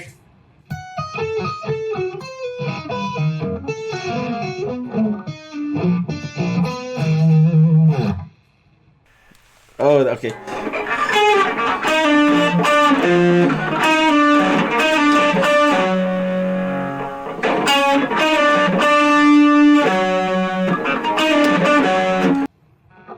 So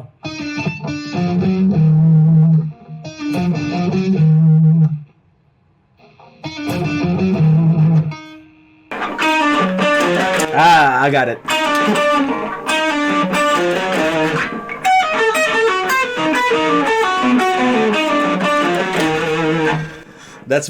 That's awesome. That's cool. So when I heard you play that at the very end, it's like, what is he doing? because it's like it's really ear. It bends your ear. yeah, it's Parang it's like pulling a rabbit out of the hat, and it's like, whoa, what's that? yeah. So I think I try to do things like that. It's sometimes it works more times than others, but I don't know. I think if I do it sparingly, parang it just it adds a certain flavor nga na may pagka-curry or whatever.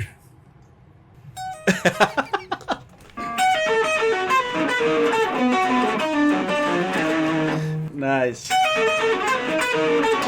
Now I don't remember how I did that in that solo, but It was the very last run. Like parang patapos na nung kan. Yeah, kasi it's great too because it starts again like with like your typical solos. It starts with the typical blues rock, and then suddenly it's like, oh, yeah. biglang ang layo ng detour. But hopefully it still works. That's what I'm. No, it's great. No, it's great. This lick, I've always wanted to ask you how you did it, because I couldn't figure it out. It's like, it's not straight ahead exotic. It's not straight ahead anything. It's just Manuel. It's you. That's also a thing where going back to how we learn things, it was all by ear, and I'm listening for what to me sounds good, what to me sounds interesting, what doesn't sound like I'd hear somebody else play. Like I don't want it to sound generic. I've always tried to stay away from that. I mean, yeah, there are standard licks, but I mean those are parang that's already like vocabulary. Like when you construct a sentence, you have to use certain words, like to build. But there's a certain time when you can inject something highfalutin. just to yeah just to throw a curveball. That's what I try to do. That's awesome. Okay, so now what advice would you give to somebody who's starting out nowadays? Shit, wear a mask.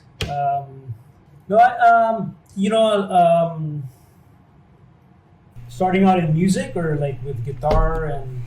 Yeah, starting out playing guitar. Typical answer is get a tuner. I think my best advice would be try to find people to play with, and when you do that, try to listen to what the other people are playing. Because what happens with a lot of people who are just starting out is they're so into what they're playing that they're not listening to what the drummer is doing, the bass player, or the singer is doing. If you're more when you're aware of what they're doing, there's a better chance that you can start to interact with them, and that makes everything a little more musical. So I think that's the first step. That's really good advice. That's really good advice. Especially now, there's a backing track generation where they just play a track and play over it instead of interacting Yeah. with the music. So you shouldn't be on top of things. You should be inside things. Yeah. You know. It's that's and I think that's one of the that's something you learn from playing live. Yeah. Definitely. Yeah, I agree. Because that's what we did.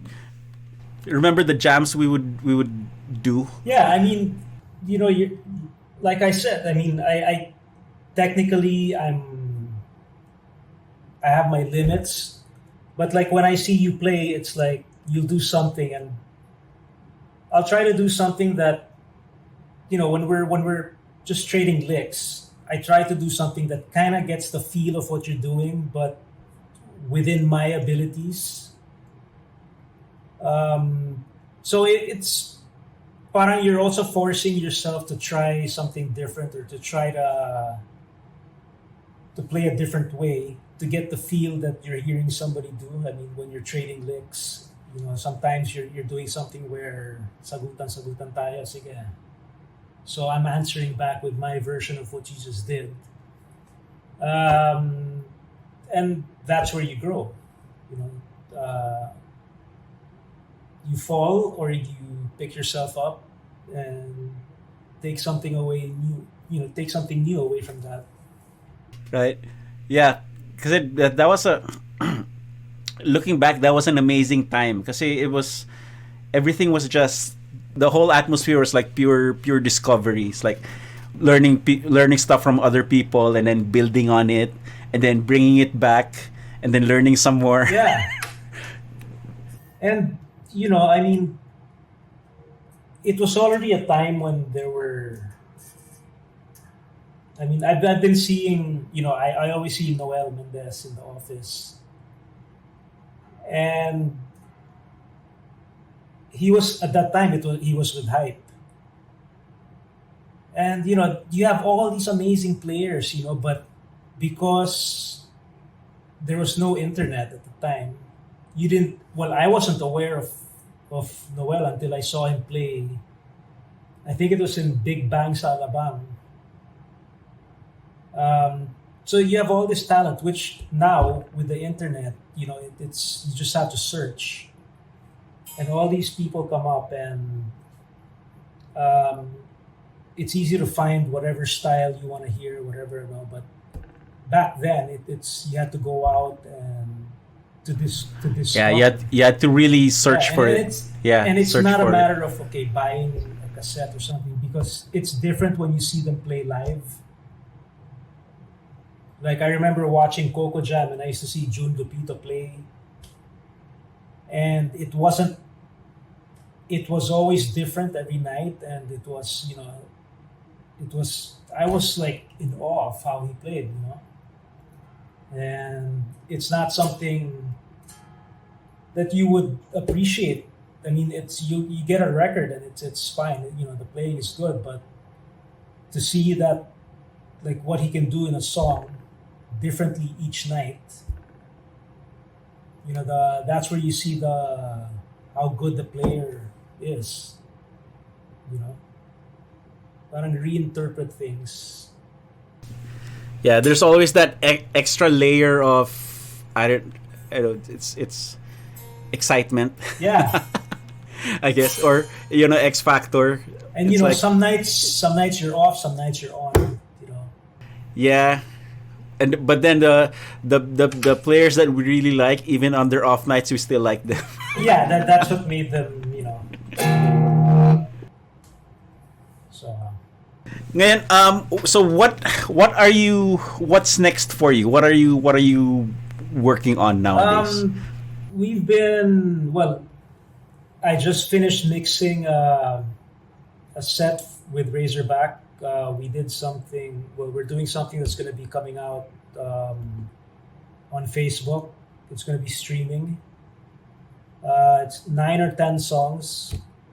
If we can get this one other singer in, it'll be 10 songs. It's we have a surprise guest. It's Razorback with a surprise guest or 2 or 3. And basically what yung ginawa natin, we just online jam. So we picked some songs that from the catalog and just played it as a band. We recorded the drums and then pinatong na lang namin yung iba-ibang instruments. And then I mixed it. And so it's yung they're editing the video now. Okay, so by the time this interview comes out, that probably has already been released. Yeah, Dave's playing with us. So David Aguirre, he'll be playing with us. It's 3 guitars. And Oh, so you got David to do the virtual thing, yeah. So Dave, we have a guest singer doing a duet. Kevin's gonna be singing the songs. He's doing a song with Sid Buwan, Catfight, and I don't know if it's gonna happen, but there's a song that we did with Raymond Marasigan. I don't know if he's gonna be able to do it or not. I'm still waiting to hear. But we did that song, and if he can sing on it, great. If not, we'll just save it for another virtual set.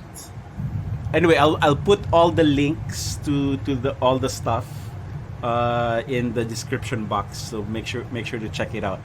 So Facebook, then does Razorback have a YouTube channel then? Shit, I'm the wrong person to ask all of this. Well, I think we have Facebook page. That's all I know. I'm not even sure about this. Okay, well, anyway. Okay, well, I'll figure out all the details, and then everything will be in the description box for you to check out. Sige, alas ka mo. Para alas kay Patrick, NJ. and then I'll shoot Okay. you a message or something. Sige. I'll message him then. Yun. Is there anything else you want to talk about? Yeah, man. When are you bringing the Sullies over to Manila? I'm working on it. So it's the I need an outlet. I need a physical store that's there, because I can arrange it. Okay, I don't know. I really like the one you had earlier. Is that the Oh, the pink one. The Stardust. Yeah. It's called I find it really like an interesting.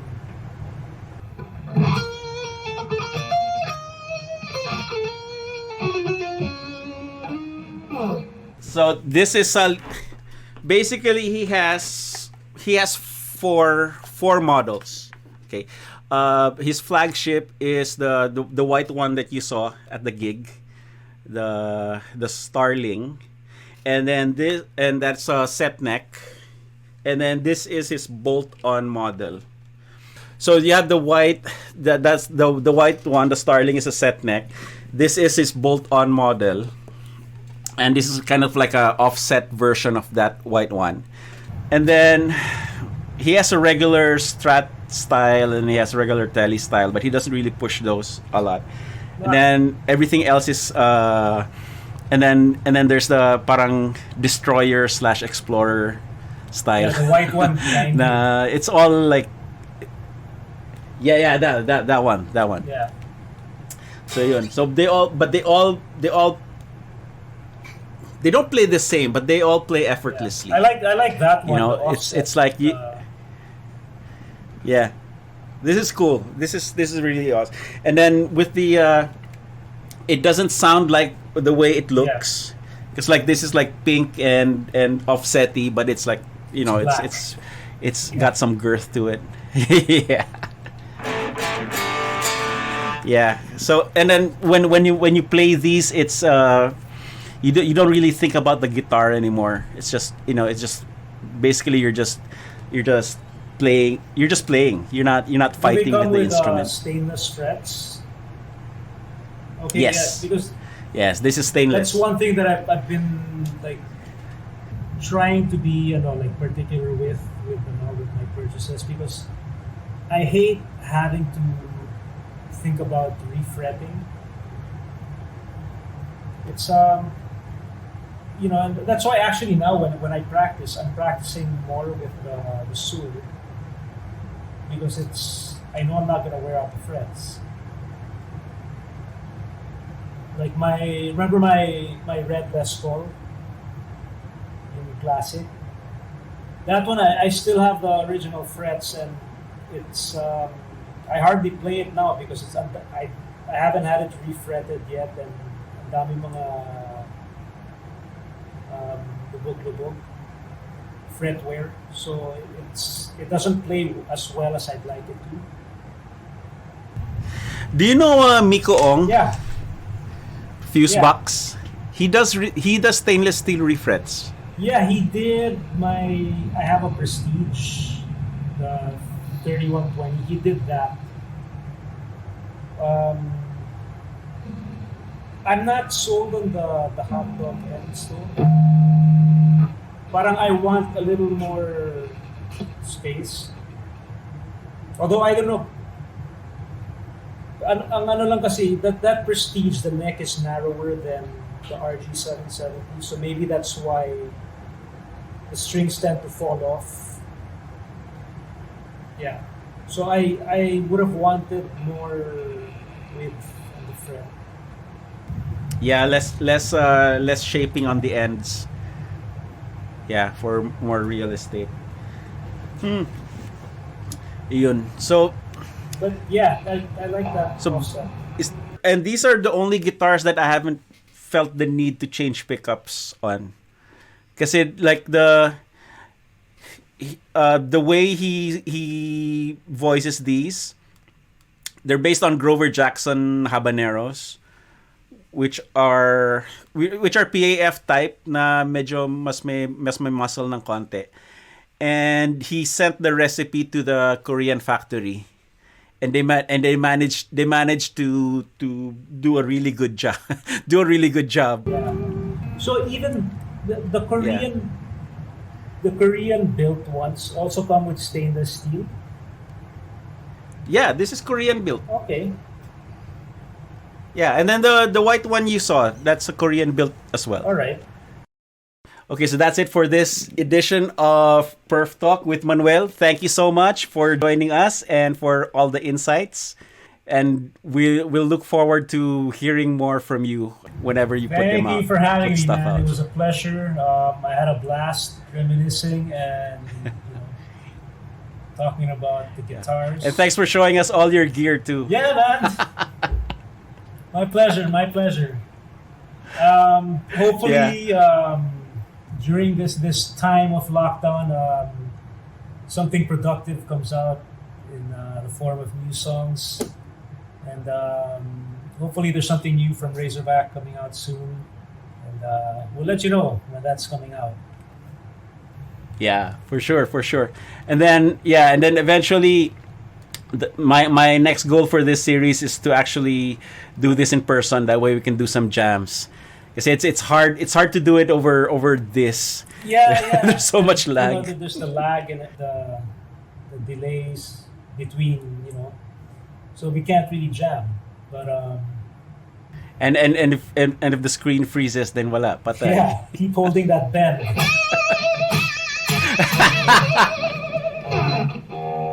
What's this? Okay, so hopefully, I mean, if the tour continues next year, and it was postponed, we were supposed to be in the States now. Yeah. Last July, but if it pushes through, man, let's get together and we can do that jam. Yeah, then we'll ride bikes then. Yeah. That too. Yeah. So it's either you guys come over here or me coming over there. We'll make something Yeah, happen. sige. Just we gotta get over this bullshit first. Game. And let's check out those guitars you got there when you get here. Yeah, definitely. Last time Manuel was here, we installed new pickups on his guitar. Yeah.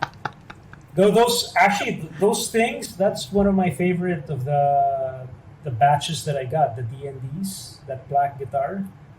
It's I think it sounds awesome. Yeah, with the Aldrich pickups, no? Yeah, Perf, we were in Sewer Aldrich. I was looking for pickups and Perf recommended the Sewer Aldrich set. Awesome set. Yeah. So fresh from Mesa Boogie Hollywood, dumiretso sila dito sa bahay, and then we installed it, and then he used it on the gig. Yeah, was that gig that Trial by fire. Hey, but it worked. Yeah. It sounded great. Okay, do all the good YouTube stuff, like, share, subscribe, follow all the links in the description, and we'll see you guys again soon. All right, man. Stay safe, everyone.